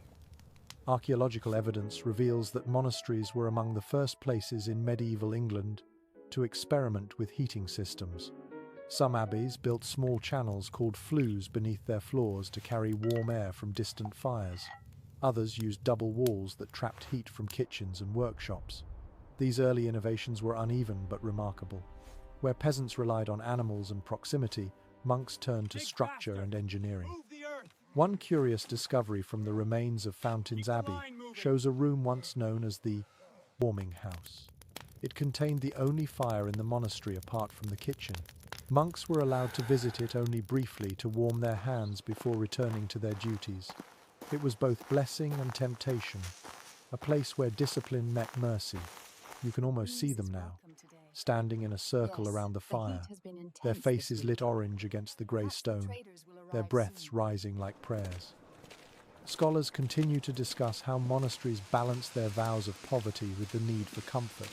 Some argue that warmth itself was seen as a spiritual weakness, something to be endured rather than sought. Others point out that monasteries preserved knowledge of architecture and craftsmanship that kept entire communities alive. In their pursuit of moderation, the monks may have stumbled upon wisdom far deeper than they intended. You move toward the cloister garden, where frost coats every leaf in silver. The air is still, and the world feels suspended between prayer and silence. You brush a finger across a frozen rose and watch it sparkle in the dim light. Somewhere, a monk coughs softly, and the sound echoes against the walls. The cold is absolute, but so is the peace. A peculiar monastic rule recorded at Glastonbury instructed brothers to sleep in their habits to save both warmth and humility. Their woolen robes were thick, scratchy, and heavy with the smell of smoke and lanolin. Beneath them, they wore simple linen shifts, sometimes stuffed with straw for insulation. You can picture rows of monks lying on wooden pallets, each wrapped like a cocoon, breathing in unison. The fire outside might die, but their shared breath would keep the air alive. Inside the scriptorium, a monk bends over a parchment, his fingers stiff from cold. A small candle flickers beside him, the wax pooled around the base. The quill trembles in his hand, but the writing continues, slow and careful. He pauses now and then to warm his ink or rub his hands together. The smell of ink and smoke fills the narrow room. Centuries later, his letters will still be sharp, as if the cold itself carved them. It is well recorded that some abbeys built their sleeping quarters above kitchens or bakeries, letting the heat rise through the floorboards. The smell of bread often drifted into their dreams. For a few hours each night, they slept surrounded by warmth and the faint sweetness of grain. You imagine how those moments must have felt, like standing at the edge of heaven after days of cold. A rather touching anecdote from a monastic chronicle tells of a young novice who tried to smuggle a coal from the kitchen into his cell, hiding it in a cloth to keep warm. When discovered, he confessed, and was forgiven on the condition that he share it with others. The story ends with the note that the brothers found warmth in charity more than in fire. The bells ring again, deep and resonant. The monks rise from their work and move toward the chapel. You follow, your footsteps echoing alongside theirs. The air feels lighter now, warmer somehow, though no new fire has been lit. Perhaps it is faith, perhaps simple rhythm. The chant begins once more, rolling through the cold air like the sound of flowing water. You stand in the doorway, watching the flicker of candles against the stone. The abbey breathes in silence, in order, in the steady endurance of human will. The cold remains, but it has lost its cruelty here. It has become part of the discipline, part of the lesson that warmth, like holiness, is not always given freely but earned through persistence. Outside, frost glitters beneath a pale Sunday. Inside, the monks sing softly, their voices rising and falling with the rhythm of the season. And in that sound, the winter feels almost gentle. The bells fade into silence, leaving only the soft echo of footsteps in the corridor. You step out from the abbey's gate into the pale morning light. The frost has thickened overnight, turning the grass into a carpet of white crystals. Ahead, the church rises tall and solemn, its stone walls gleaming faintly in the Sunday. The air is cold enough to bite, yet when you push open the heavy wooden door, a different kind of chill greets you still, deep and holy. It is well known from ecclesiastical records that medieval churches were both spiritual centers and physical shelters. When storms howled across the countryside, villagers gathered inside these vast stone halls. The thick walls, built for eternity, offered protection from both weather and fear. They were cold to the touch but unyielding, steadfast in a world of impermanence. You walk slowly down the nave, your footsteps echoing like whispers. The air smells of wax, stone, and faint incense from yesterday's mass. The light that filters through the small coloured windows paints the frost outside in muted reds and blues. You can see your breath, a ghost floating through sacred air. A few villagers kneel at the altar, wrapped in rough cloaks. Their prayers rise like mist toward the vaulted ceiling. Archaeological studies of medieval churches reveal ingenious efforts to create warmth in these immense spaces. Floors were often layered with straw or rushes, replaced after feast days to keep them dry. Some larger churches built small side chapels with low ceilings where candles and human bodies could trap heat. The candles themselves gave off as much warmth as light, each flame a tiny rebellion against the vastness of the cold. An interesting note in a parish record from Lincolnshire mentions that parishioners sometimes brought their own hot stones wrapped in cloth to hold during long winter sermons. The stones were heated in hearths before dawn and carried carefully to church, turning hands red from their hidden glow. In a way, faith itself became portable warmth. Some historians continue to debate whether the chill of medieval churches was intentional. Perhaps the cold was meant to humble the body so the spirit could rise above discomfort. Others believe it was merely unavoidable, a side effect of ambition. Whatever the case, the experience of standing in those echoing halls was not of pain but awe. The cold sharpened every sound, made every flame look brighter, every prayer feel heavier. You move closer to the altar, where candles flicker beside a carved crucifix. Their scent of beeswax fills the air, soft and comforting. The priest's voice murmurs from the shadows, low and steady, his breath visible in the dim light. The congregation kneels, heads bowed, their cloaks brushing the floor. For a moment, everyone breathes together. The air grows warmer, or perhaps your body adjusts, finding peace in stillness. A curious custom recorded in several church accounts describes parish feasts held within these stone walls during the harshest winters. After prayers, the villagers would share bread and ale, their laughter echoing up to the rafters. The heat of the crowd, the smoke of torches, and the smell of food would fill the building until the frost on the windows melted. It was both worship and survival, a communion of warmth as much as of faith. You sit on a bench near the door and watch as a few latecomers enter, shaking snow from their cloaks. Their boots leave wet prints on the stone. A dog follows one of them and curls by the threshold, steam rising from its fur. The priest smiles but says nothing. Even the animals, it seems, are welcome here from the cold. It is recorded in old church maintenance logs that fires were occasionally lit in braziers during long vigils, though such acts were frowned upon by the clergy. The smoke would drift up into the rafters and linger for days, staining the stone black. Yet those stains, still visible centuries later, tell the story of bodies seeking warmth while souls sought salvation. One peculiar tale from a Yorkshire parish tells of villagers who slept overnight in the church during a fierce snowstorm. They huddled together near the candles, sang hymns until dawn, and claimed afterward that the Virgin herself had walked among them, bringing warmth where none should have been. Whether true or not, the story became part of local faith, retold every winter when frost returned. As the service ends, the priest raises his hands, and the congregation answers with soft murmurs. Their voices echo through the stone arches, mingling with the sound of wind pressing at the doors. You can feel the moment linger in the air, fragile yet strong. When you step outside, the sunlight is blinding after the dimness inside. The cold rushes back around you, but it feels different now, less cruel. Behind you, the church stands silent, its windows glowing faintly like embers in daylight. It is more than a building. It is a furnace for the spirit, its heat invisible but enduring. You walk down the path toward the village. The air is filled with the distant sound of hammers and laughter, the rhythm of life continuing beneath the pale sky. The church bell rings once more, its voice rolling across the land, reminding everyone that warmth, faith, and endurance often share the same sound. The snow begins to melt as you leave the countryside behind. The road turns to a ribbon of mud, and the smell of smoke thickens in the air. Ahead, the town rises through the mist like a forest of roofs.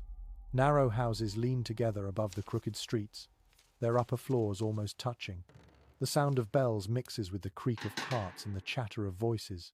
It is here, in the cramped heart of a medieval town, that shelter takes on new meaning. Municipal records from the 14th century show that townhouses were narrow but tall, each one pressed tightly against its neighbours. Builders worked with what little space the city allowed. The lower floors were shops or workshops, the upper rooms for sleeping and storage. The warmth of daily life gathered in the walls, and the heat of one family often seeped into the next. Crowded as they were, these houses trapped warmth far better than open cottages. You walk beneath a timbered archway where the smell of bread and tallow candles fills the air. The sound of chopping wood and boiling water spills from open doors. The street feels alive, its noise bouncing between the close-packed buildings. When you touch the wall beside you, plaster feels warm. Behind it, a hearth burns, its smoke curling through the chimney like a heartbeat rising into the sky. Archaeological studies of medieval towns confirm that density itself became insulation. Streets were narrow to block the wind, and the houses shared supporting beams. Roofs overlapped in places, forming tunnels of shadow where rain rarely reached the ground. These streets may look chaotic now, but they were shaped by centuries of survival instincts, each crooked turn an answer to the cold.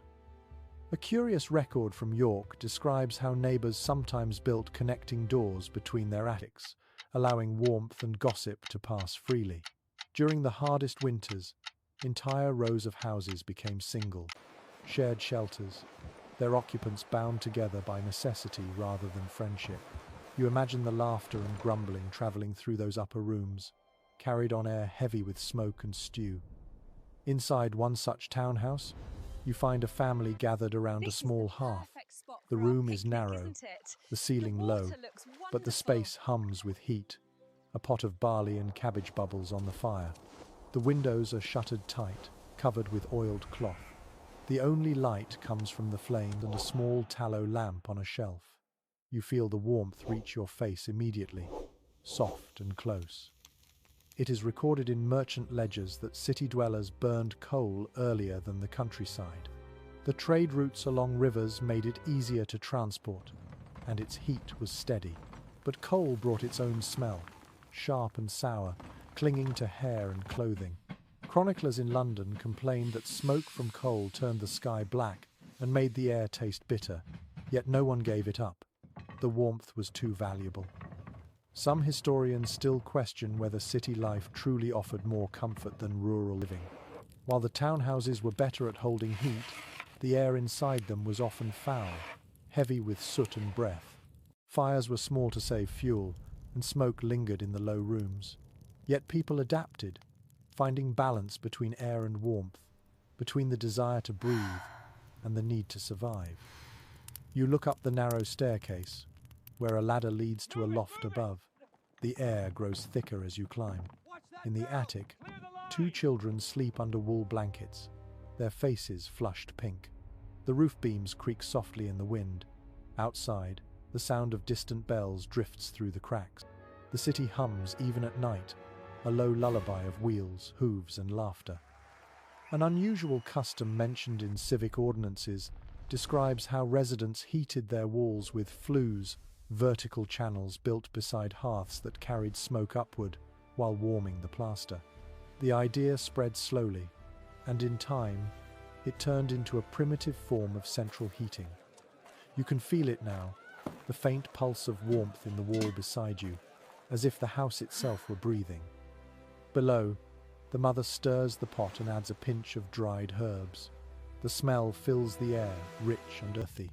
The father repairs a wooden shoe by the fire, tapping gently with his hammer. The sound blends with the soft hiss of boiling broth. The scene feels timeless, almost outside of history. The room glows orange, a small island of life in the grey city.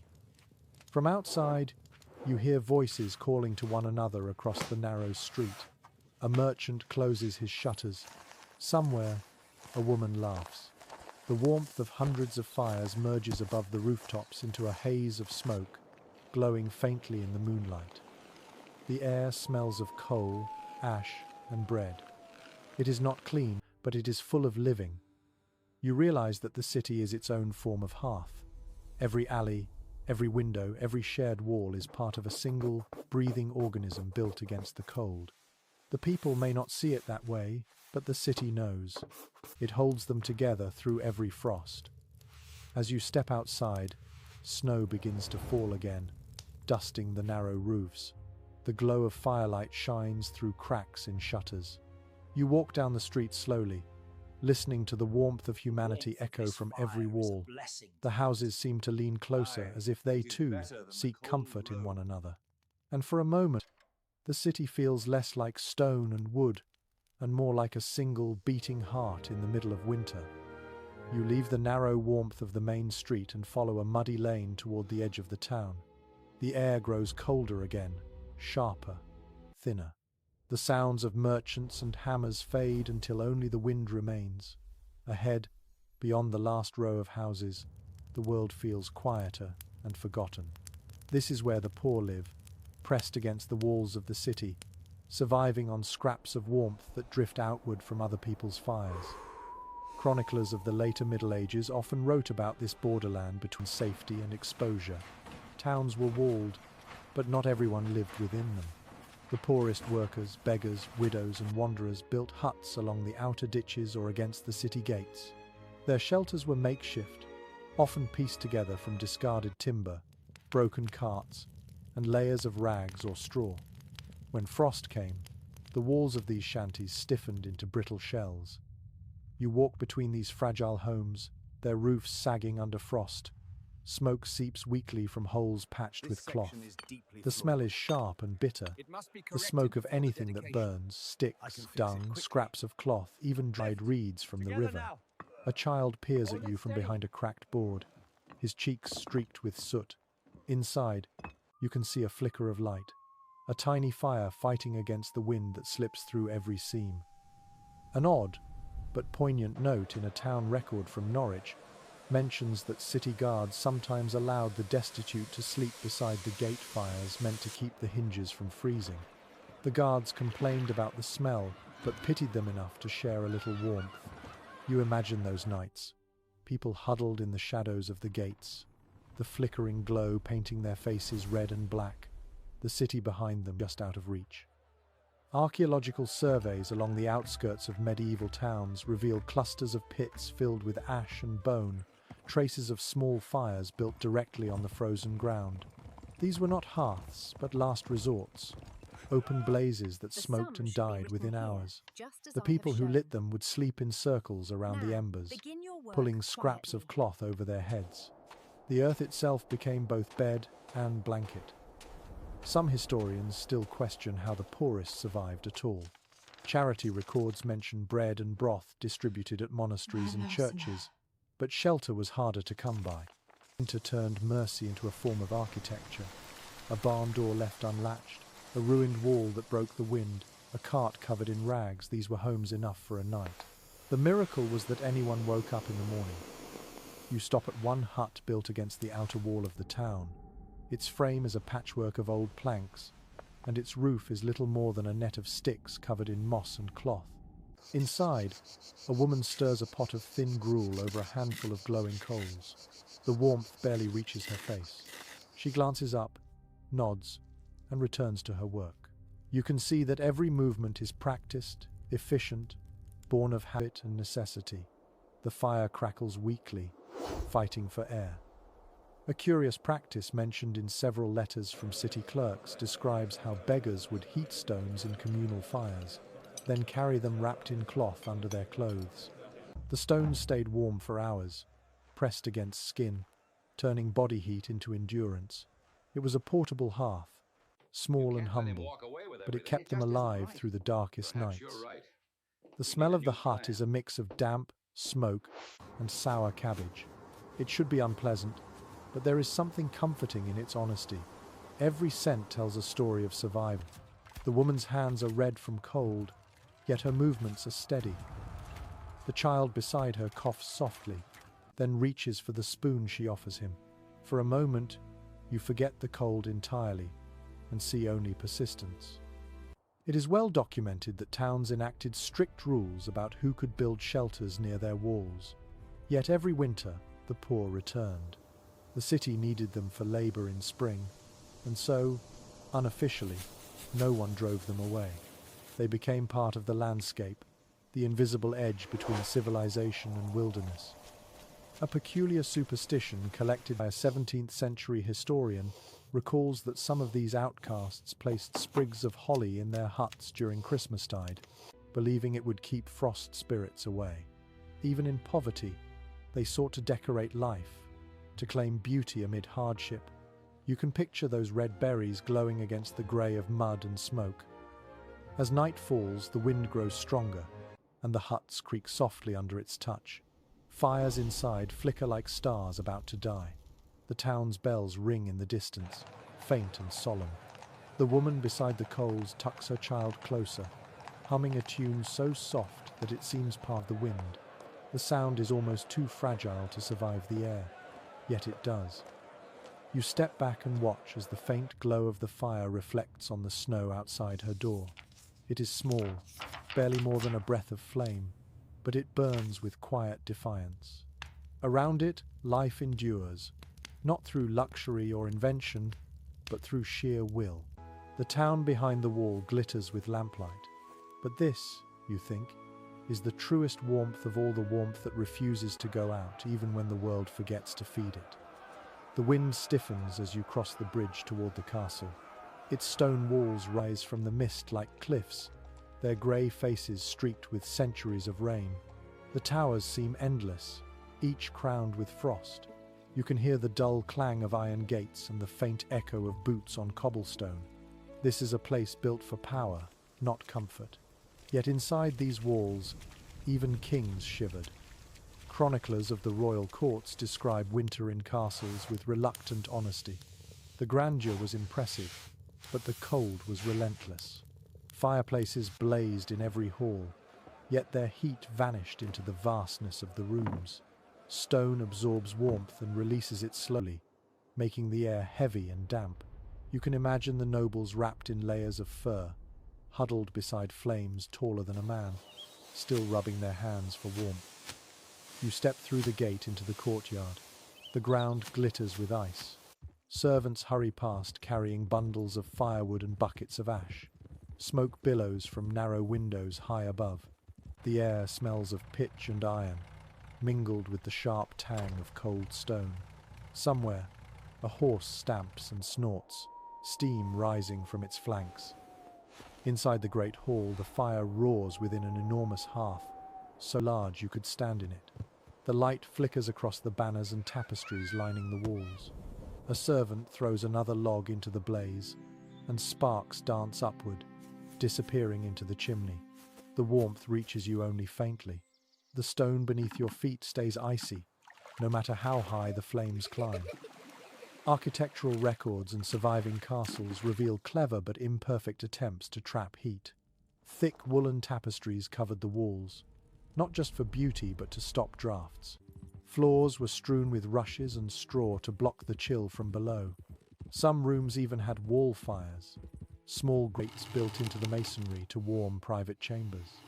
These innovations softened the cold but never banished it.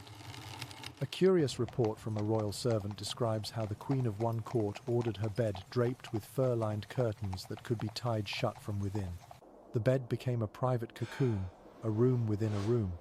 The servants warmed bricks in the kitchen and slipped them between the sheets before she slept. By morning, the bricks had cooled to stone again, leaving only the scent of smoke and linen. Archaeological surveys confirm that medieval castles stored heat unevenly. The kitchens, filled with fires and ovens, stayed almost tropical, while the long corridors and towers remained like caves. Servants sometimes lingered near the kitchens just to feel their blood again. The contrast between feast halls and chambers must have been startling. A wall of warmth one moment, a breath of frost the next. Scholars still discuss whether these castles were symbols of wealth or prisons of stone. Power demanded permanence, but permanence made warmth nearly impossible.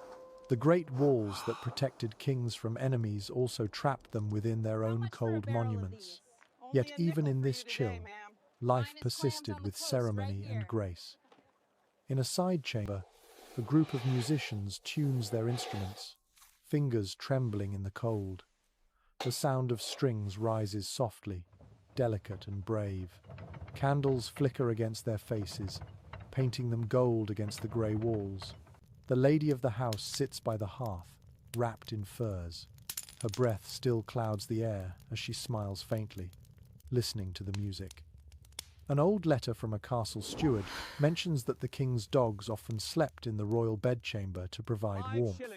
The animals were prized for their loyalty, but also for their body heat. He writes of them curling beside their masters, as if guarding them from the frost itself. You can picture it now. The quiet room, the crackling fire, the gentle sighs of dogs dreaming in the half-dark. The scent inside the castle is layered smoke, tallow, wool, and the faint sweetness of spiced wine. The air near the windows, however, feels colder, edged with ice. You run your hand along the stone and feel water trickle down, condensation forming where heat meets frost. The contrast is startling, almost alive. It is well recorded that castle servants rose before dawn to light fires in every chamber.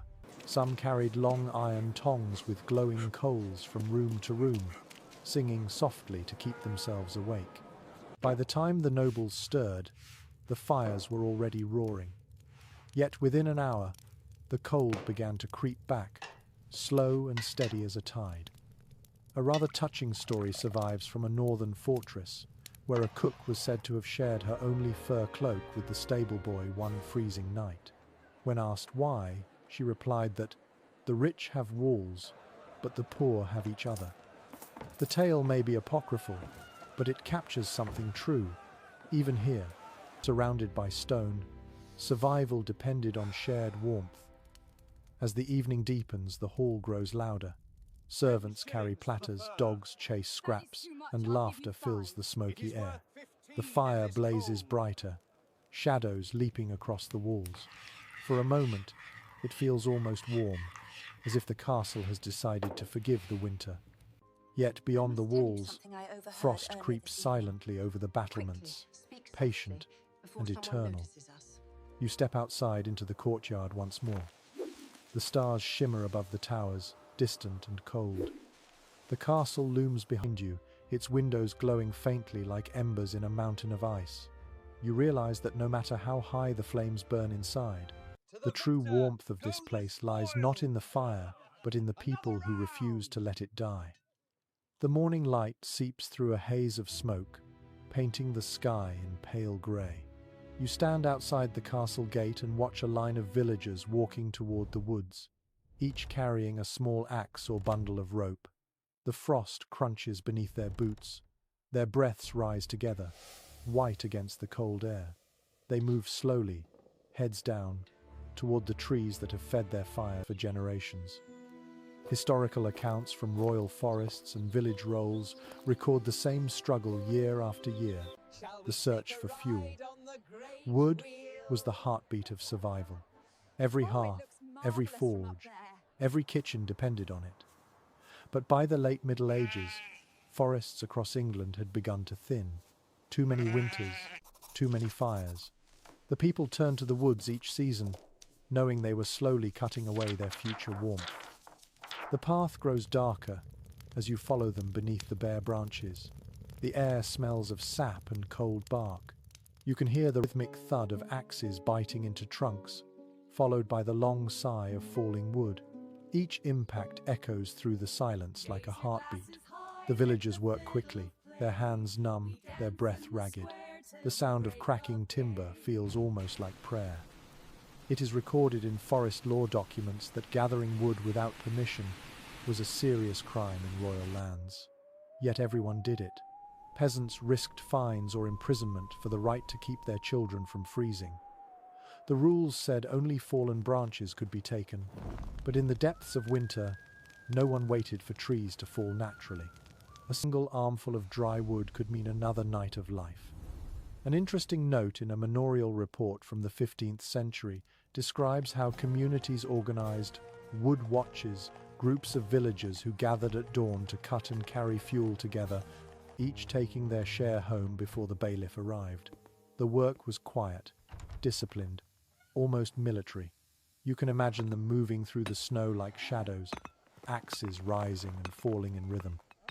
Archaeological evidence from charcoal pits and old peat cuttings shows that when forests grew scarce, people turned to the earth itself for fuel. Peat, dried and stacked in blocks, became the new firewood of the poor. It burned slow and smoky, filling homes with a heavy scent of earth. Those who lived near rivers dug out peat bogs in summer and stored the bricks in sheds, knowing that each one would glow red in winter like a promise kept. Scholars still discuss whether deforestation changed the social order of medieval England. Some argue that scarcity drew communities together, forcing cooperation and shared rights to woodland. Others believe it deepened divisions, giving power to those who controlled the trees. What cannot be denied is that firewood became a form of currency as valuable as bread. A curious detail from one parish account mentions that disputes over fallen branches sometimes turned violent. Two families fought over a single log that had floated down a flooded river, and both were fined for disturbing the king's peace. The record ends with a note that the wood was claimed by neither side but burned in the manor hall for Judgment Day. You can almost smell the irony in the smoke. You walk deeper into the woods. The air grows still, the silence heavy. A man kneels beside a stump, splitting smaller logs with a hatchet. The blade sings through the air, the sound bright and precise. Chips of wood scatter around him like snowflakes. He pauses to wipe his brow, then stacks the pieces carefully in a rope net. His hands are red, cracked from frost, but his movements are steady. Every cut carries the rhythm of survival. The smell of resin thickens as more trees fall. Somewhere nearby, someone whistles a low tune to keep the pace. The forest echoes with it, as if humming in return. You realize that this ritual has been performed for centuries, each winter carving the same scars into the land. It is well documented that as wood grew scarce, some villages adopted communal storage sheds for firewood. The poorest could take from them when their own piles ran low. The wood was marked with symbols, lines, crosses, or simple initials to show who had contributed. It was a quiet system of generosity, a way to survive without shame. A rather unusual practice mentioned in the writings of a friar tells of people blessing their wood piles at the start of winter, sprinkling them with salt and muttering prayers that the fire might burn bright and kindly. The gesture may have been superstition, but it gave comfort. Fire was more than warmth. It was faith made visible. By evening, the villagers begin their return. The sound of dragging sledges echoes across the fields. Each bundle of logs leaves a dark trail in the snow. You walk with them, feeling the weight of the forest behind you and the pull of home ahead. The air smells of wood, smoke and sweat, of effort and endurance. As you near the village, chimneys begin to smoke again, thin ribbons of grey rising into the twilight.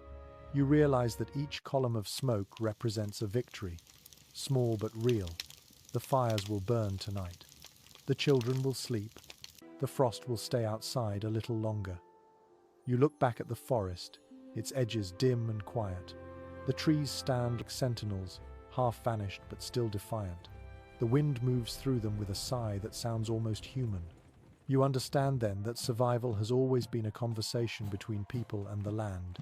Every spark of warmth is borrowed, every ember a debt to the world that gave it. The air inside the cottage hums softly with warmth. Outside, the world is still white, but in here, the smell of food fills the space, thick and comforting. The fire burns low and steady, licking at the blackened pot that hangs from an iron hook. Steam rises, curling into the rafters and clinging to the thatch. Someone stirs the pot with slow, careful motions, and the sound of wooden spoon against iron becomes a kind of music. Household records and letters from the late Middle Ages reveal how meals were more than nourishment in winter. They were acts of preservation. People gathered around the hearth not only to eat but to stay alive through the night. Food was warmth, fire disguised as flavor. Most of what they ate was humble pottage, a thick stew of whatever could be spared. On cold nights like this, even thin broth carried the comfort of survival. You peer into the pot. The stew is bubbling lazily, a mixture of barley, onions, and bits of dried meat. The smell is earthy, rich, and faintly smoky from the wood fire beneath. A few herbs float on top. Their green faded but still fragrant. When the woman stirs, the steam bathes her face in mist, softening every line. The air around her glows golden in the firelight.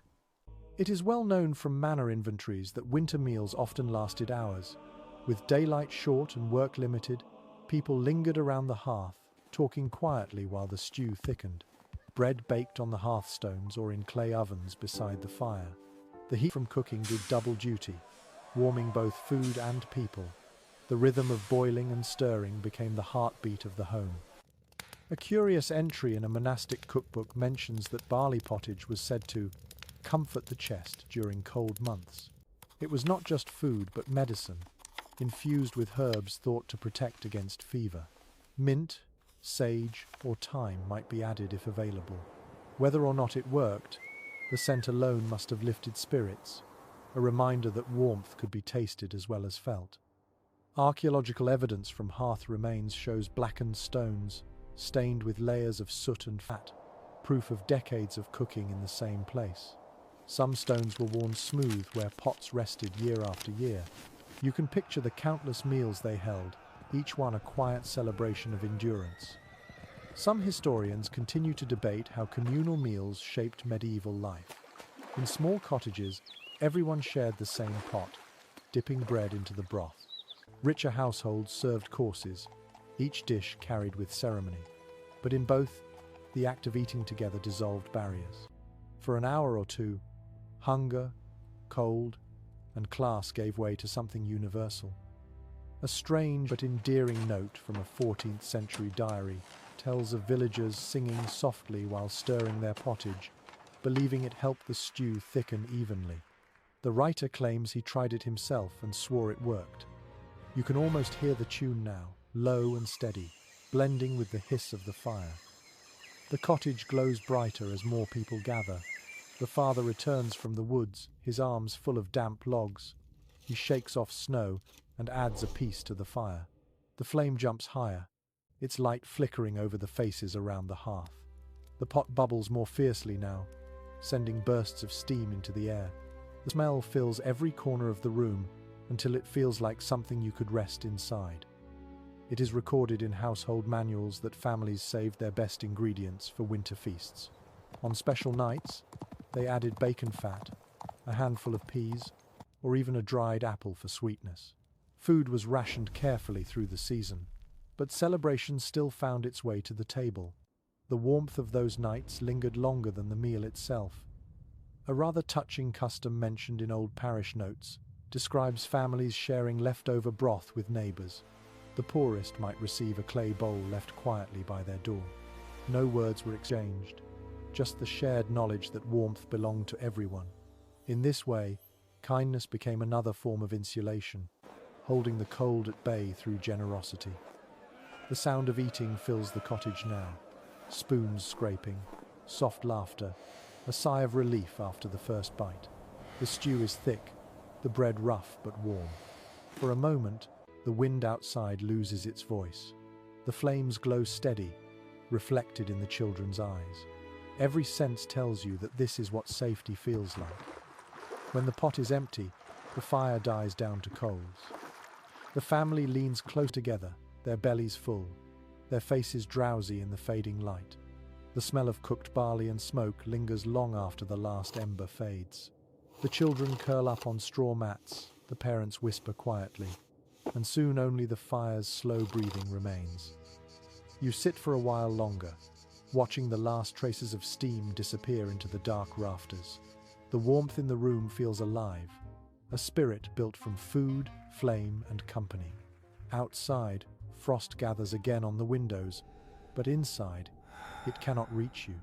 You understand then that food was never just sustenance. It was a ceremony of warmth, a promise shared with every bite that life would continue tomorrow. The fire wakes you before the light does. The air inside the cottage feels heavier, thick with smoke and breath.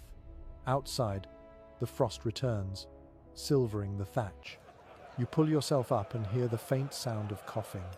It begins with the child, then the mother, a dull, rasping rhythm that fills the small room. The fire that kept them alive through the night has also filled their lungs with ash. Manorial accounts and early medical texts describe how winter sickness haunted medieval England like another season. The smoke from hearths without chimneys blackened ceilings, lungs, and throats alike. Winter cough, as some healers called it, claimed more lives than hunger. You can almost feel it now, that tightness in your chest, the taste of soot lingering in your mouth. The woman moves to the hearth, stirring the ashes to coax out the last red glow. Her breath hitches as she bends, a wheeze escaping her lips. Still, she works quietly, practiced in the balance between fire and suffocation. When she blows gently into the coals, a swirl of grey smoke fills the air again, curling around her face before escaping through the hole in the roof. It is well recorded in local parish chronicles that people believed sickness came from bad airs, heavy vapours that clung to rooms. They did not yet understand infection, only that foul smells brought death. To fight them, they burned herbs or scattered crushed juniper across the floor. The sharp scent cut through the smoke, though it did little to change what they breathed.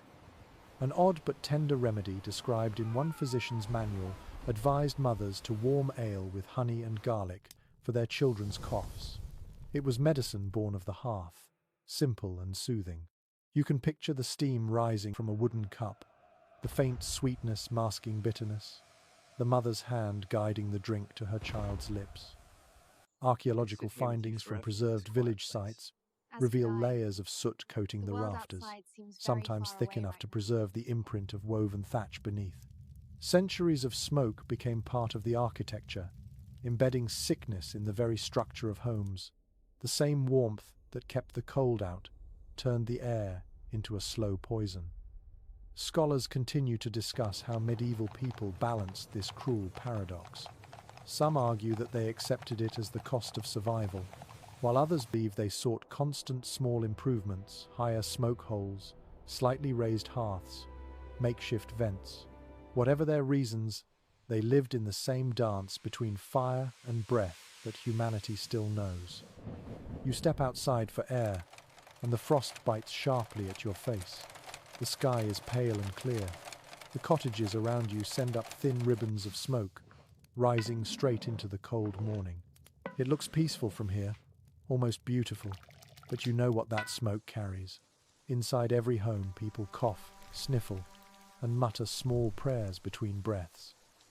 A curious superstition mentioned in a rural account from Somerset tells that families would open their doors for a moment at sunrise to let the evil vapours escape. They called it releasing the night. You can imagine them standing in the doorway, faces half asleep, breathing in the cold air as if to wash their lungs. For a few seconds, the home exchanged breath with the morning, and the day began. You return indoors, and the warmth wraps around you again, heavy but familiar. The children sit near the fire, faces flushed, while the mother crushes dried herbs in a small bowl. The smell of thyme and sage fills the air, sharp and green, mingling with the smoke. She murmurs a short prayer as she sprinkles the mixture onto the coals. The fire hisses and releases a thin, fragrant vapor. For a moment, the air feels clean. It is recorded in monastic infirmary notes that monks prescribed similar fumigations for the sick. They believed smoke could purify both body and soul. Some burned frankincense or rosemary, others simple straw. The act was half medicine, half ritual. In the dim light of the cottage, the same logic lives on. A rather haunting entry in a medieval coroner's roll tells of an old man found dead beside his fire, his face darkened with soot but his expression peaceful. The scribe wrote that he slept too near the blessing. The phrase lingers, both tragic and poetic. To die in warmth was still better than to die in the cold. You sit quietly by the hearth, the smoke curling around you like a slow river. The air tastes of ash and herbs. You breathe carefully, feeling the warmth settle deep in your chest. Outside, the wind presses against the door, testing the cracks, but inside there is still light, still life. When the coughing fades, the room grows still again. The mother hums a lullaby, her voice rough but steady. The child drifts to sleep beside her, curled beneath a thin blanket. The fire flutters and sighs, casting faint shadows that move like ghosts on the wall. You know that by morning, the coughing will return. But for now, the house is quiet, the warmth enough to make breathing easy again. You close your eyes and listen to the fire's slow rhythm, thinking of the thousands of homes just like this one, breathing smoke and life into the cold. Each hearth is both healer and hazard, a reminder that comfort always carries a price, and yet it is a price no one hesitates to pay. The sun climbs slowly through a pale winter sky, and the snow outside has begun to melt into thin ribbons of water.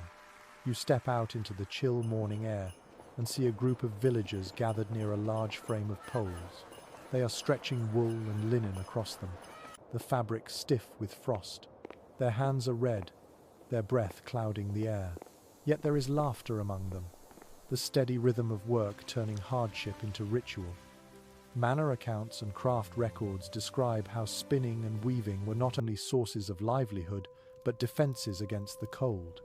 Every thread, every length of fabric carried warmth from one season to the next. Cloaks, tunics, blankets, and wall hangings all began in moments like this, hands moving patiently, twisting fibers into strength. The tools were simple, yet the results were precious. You walk closer and hear the creak of the spinning wheel. A woman sits on a stool beside it, her foot pushing the treadle in slow rhythm. The wheel hums like a whispering song.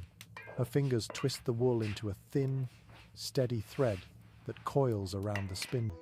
The movement is so fluid it feels ancient, as though it has always existed. It is recorded in the household manuals of the 14th century that winter spinning was a communal task. Families gathered indoors by the fire, spinning and mending while stories filled the air. The sound of the wheel joined the crackle of the flames, and conversations softened the long nights. Spinning was work, but it was also company, a way to weave time itself into something warm. A curious note in a cloth merchant's journal mentions that some people added oil to their wool before spinning to make it more supple in cold weather. The smell of the oil mixed with the scent of lanolin from the fleece, creating a fragrance both sweet and animal. You can almost feel it in the air now. The tang of labor, the warmth of creation. Archaeological evidence from old textile workshops shows that many rural households produced their own cloth. Spindles carved from bone and whorls made of baked clay have been found beside hearths.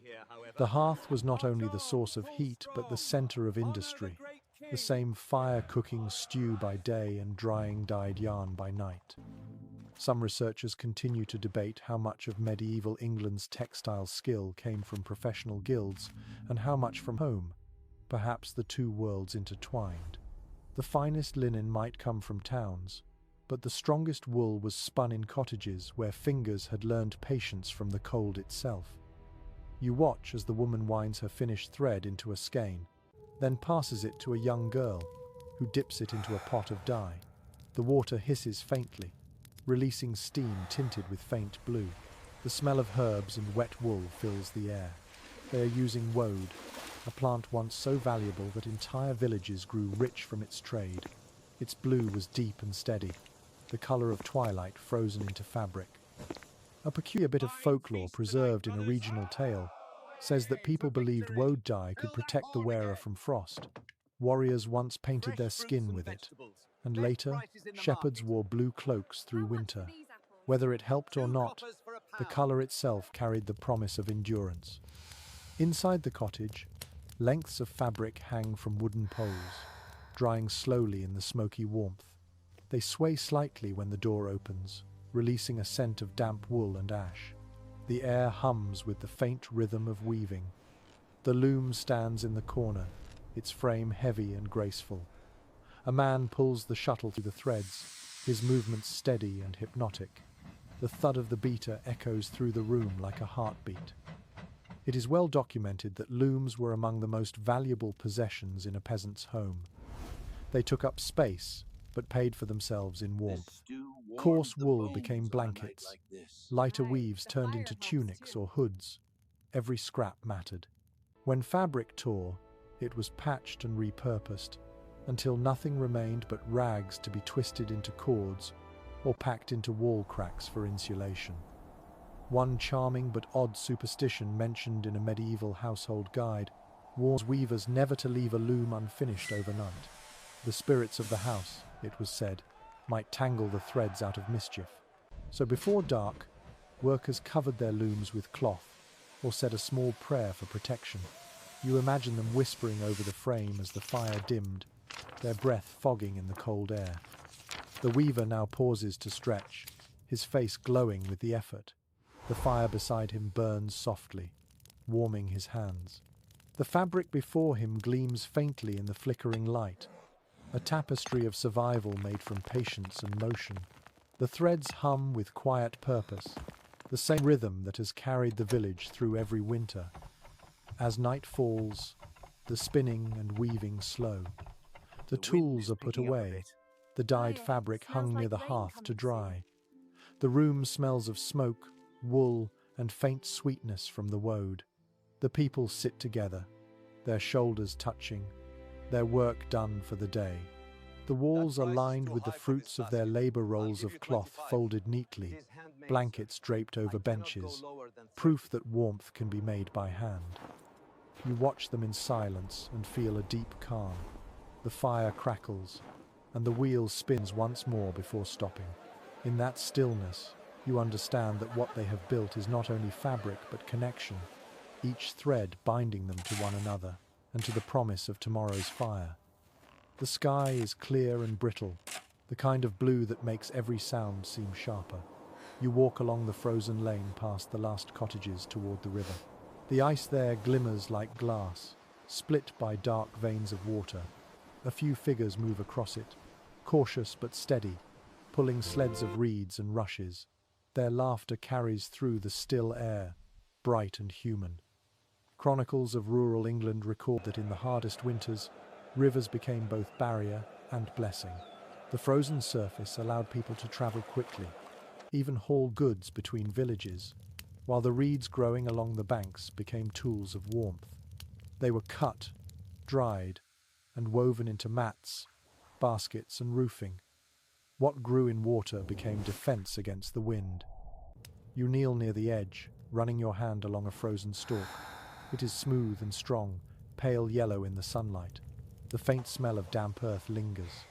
Nearby, a man kneels beside a bundle of rushes, binding them tightly with rope. He nods as you approach, his face hidden beneath layers of wool. "For the floor," he says simply. It is well documented in domestic accounts that rushes were a staple of medieval homes. Spread across the floor, they trapped warmth, absorbed dampness, and softened every step. Twice a year, usually at midsummer and Michaelmas, they were replaced with fresh ones. But in the depth of winter, new rushes meant comfort restored. The sound of them crackling underfoot was the sound of a home breathing again. An intriguing entry in a London steward's journal mentions that wealthy households perfumed their rushes with herbs or crushed petals before laying them. The poor, lacking such luxury, relied on the clean scent of dried plants alone. Yet even without perfume, the rush floor turned a bare room into something living.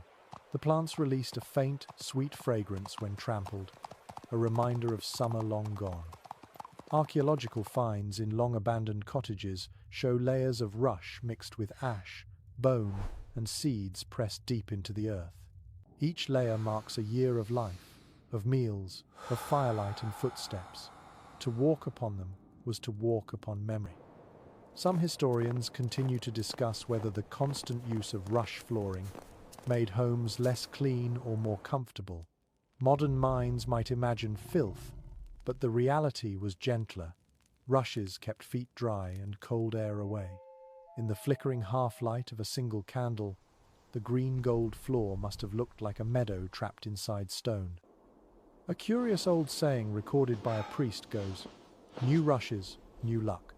Villagers believed that changing the floor in winter could drive out illness and sorrow. It was both hygiene and superstition, practicality wrapped in hope.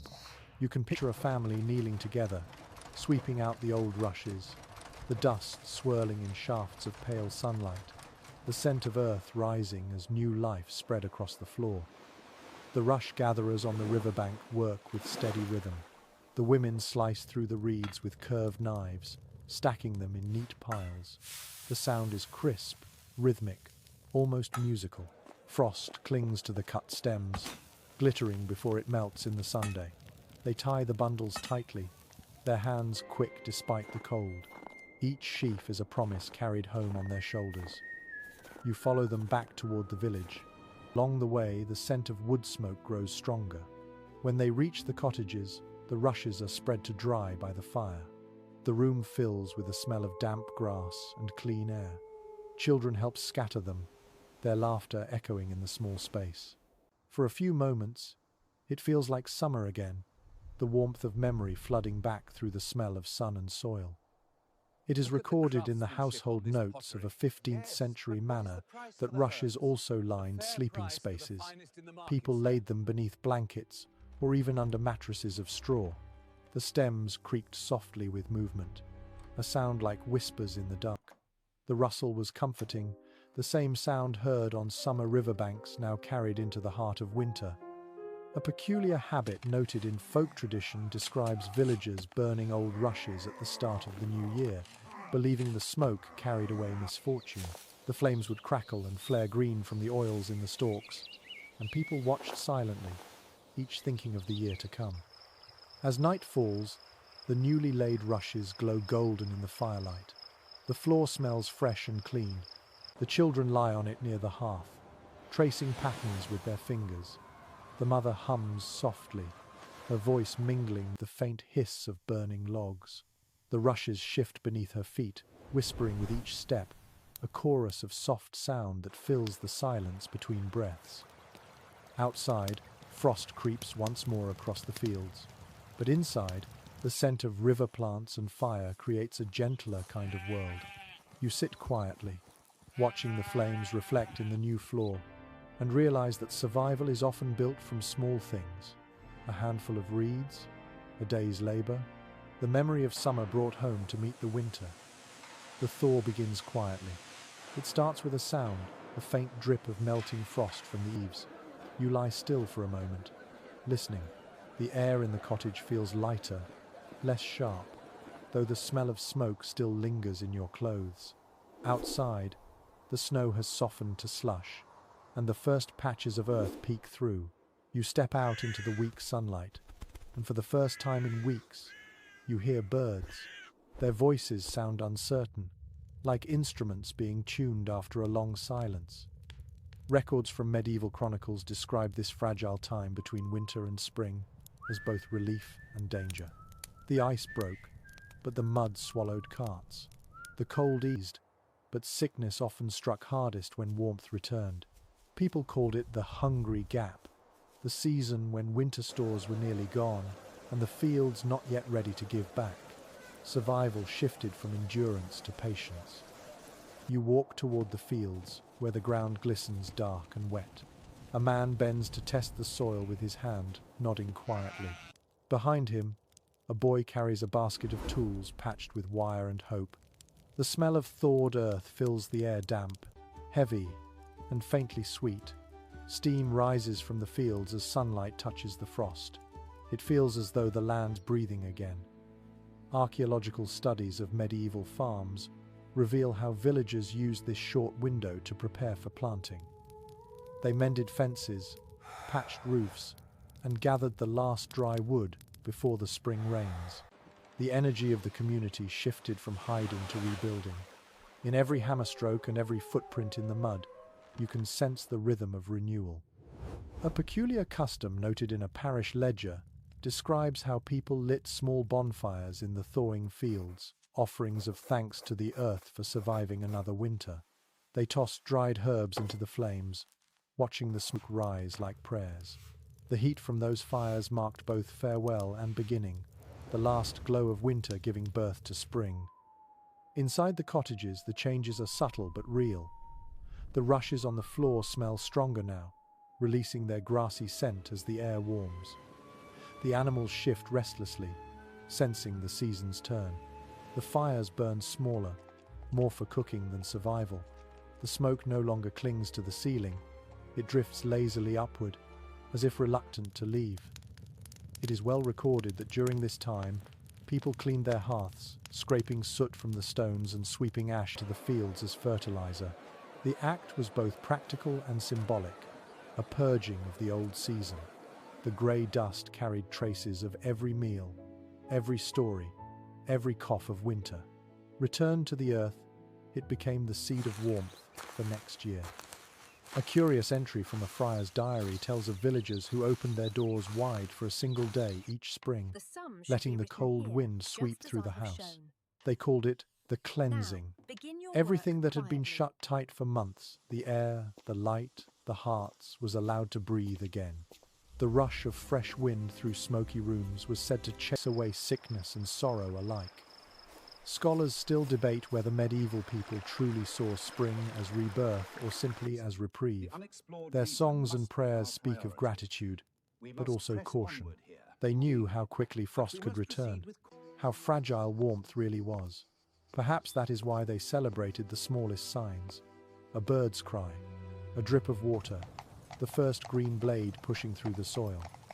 You return to the village and find it buzzing with quiet work. A woman scrubs a wooden bowl with sand, singing softly to herself. A child pours melted snow into a bucket, watching it catch the light. The air smells faintly of wet straw and clean water. The sound of laughter comes from somewhere behind the cottages. Life has begun to stretch again, tentative but determined. An endearing but odd note from a local song collected centuries later says, "When the mud takes your boot, spring takes your breath." The words capture this season perfectly: clumsy, messy, hopeful. Every step is both a struggle and a joy. As evening falls, the fires in the cottages burn low but steady. The smoke rises into clear sky, no longer pressed down by frost. The stars return sharp and cold, but the air beneath them feels softer. Inside, the people rest, their bodies still heavy from months of effort, but their spirits lifting. You sit by the door, feeling the cool breeze slide over your skin. The scent of thawed earth and smoke fills your lungs. It is not warmth yet, not truly, but it is the promise of it. You realize that this is what medieval survival meant, not the absence of hardship, but the ability to find beauty in the smallest signs of change. The frost will come again, of course. The cold never truly leaves England, but tonight, the land exhales, and so do you. For the first time in a long while, you breathe without fear. The morning arrives quietly, soft as breath. Mist curls along the hedgerows, blurring the line between sky and earth. You wake to the sound of dripping water, each drop striking the thawed ground with patient rhythm. The world feels tender again, as though winter has loosened its grip at last. The air carries the scent of wood smoke fading into damp soil, a perfume of endings and beginnings. Chroniclers from the late medieval period often wrote of this moment when warmth first returned to the land. It was not a sudden triumph, but a slow surrender, a series of small miracles: ice melting from the eaves, birds returning to the trees, the first buds swelling beneath cold bark. The people did not cheer, they simply exhaled, as if remembering how to breathe. You walk through the village and see doors left open for the first time in months. Smoke no longer clings to the air but drifts upward in graceful spirals. The cottages, once sealed tight against frost, now breathe with the weather. Inside each doorway, you glimpse movement: women sweeping out old rushes, men mending tools, children chasing the light as it spills across the floor. It is recorded in manor rolls that spring cleaning was both duty and ceremony. Every surface was scrubbed, every hearth emptied, every trace of soot carried out to the garden. Ashes from the winter fires were scattered into the fields as offering, mixed with new seed. The people believed it made the earth fertile again, and perhaps it did. The scent of ash and soil mingled in the air, heavy with the memory of survival. An endearing note in a parish ledger mentions that neighbours exchanged small gifts at the first thaw: eggs, herbs, or candles saved from feast days. The gesture was simple, a quiet acknowledgement that they had endured together. No one spoke of the cold.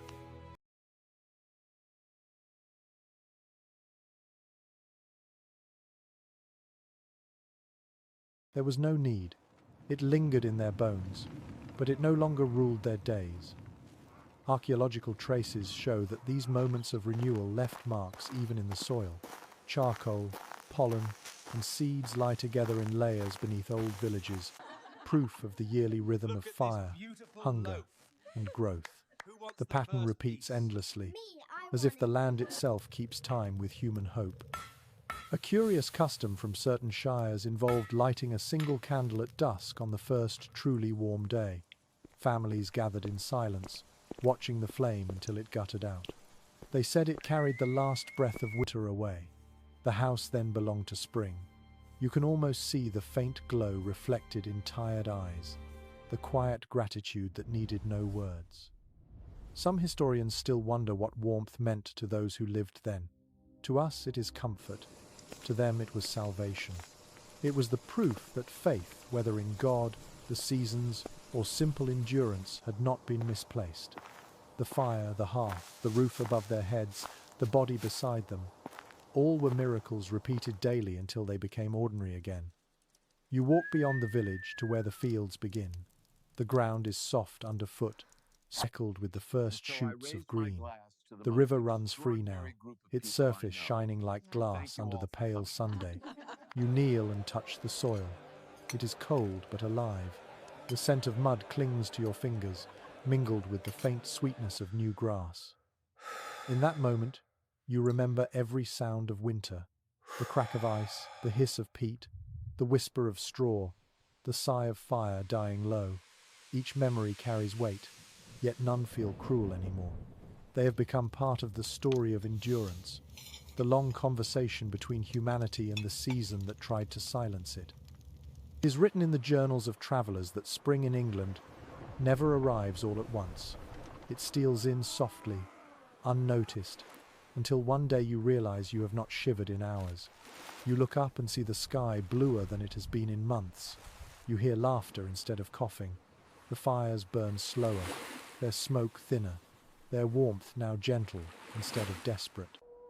A rather touching proverb from an old prayer book says, "The heart keeps the fire when the wood is gone." You think of the people you have watched through these long months, the mothers stirring their pots, the carpenters shaping beams, the monks whispering prayers through frozen breath, and you understand what the words mean. Warmth was never only a flame. It was faith made visible in every act of care. As you walk back toward the village, you pass a cottage door left wide open. Inside, a woman hums as she washes a wooden bowl. A cat stretches in the sunlight. The air smells of clean rushes and baking bread. The smoke from the hearth drifts gently out the chimney, pale and calm. The sound of a hammer echoes from somewhere nearby, fixing something for the next season. Life moves forward quietly, as it always does. You pause on the hill above the fields and look back. The roofs gleam in the light, each one a mark of human will. The fires that once fought the darkness now burn for comfort, not survival. The cold will come again, but the people will be ready. They have built their shelters, their tools, their memories, and their courage into the very bones of the land. You breathe in deeply. The air is cool, fragrant with thawed soil and distant wood smoke. The world feels new but also ancient, caught between endings and beginnings. The story of warmth continues, not in the fire but in every hand that tends it. And so, as the day fades into gold, you let your eyes close for a moment. The sound of the river, the murmur of voices, the faint crackle of distant hearths, all merge into a lullaby of peace. The cold is gone for now. The land sleeps lightly beneath your feet, and you too drift into stillness, knowing that the long winter has finally released its hold. The fire inside your thoughts burns low now, steady and calm. The voices of the villagers fade, replaced by the slow rhythm of your own breathing. The world outside is quiet. The air feels softer, warmer, as if the earth itself is sighing with relief. You imagine walking once more through that English village. The snow has melted, leaving narrow streams along the road. The cottages glimmer in the last light of dusk, their chimneys trailing thin lines of smoke that vanish into the sky. A door opens somewhere, spilling a faint glow across the mud. You hear laughter, then silence again. In that silence lies everything you have learned tonight, that warmth is never only a thing made by fire, but something built from patience, care, and hope. It hides in the work of hands, in the breath shared between people, in the courage to face each new season without knowing how long it will last. The people you met have long turned to dust, but their fires still burn in every home that stands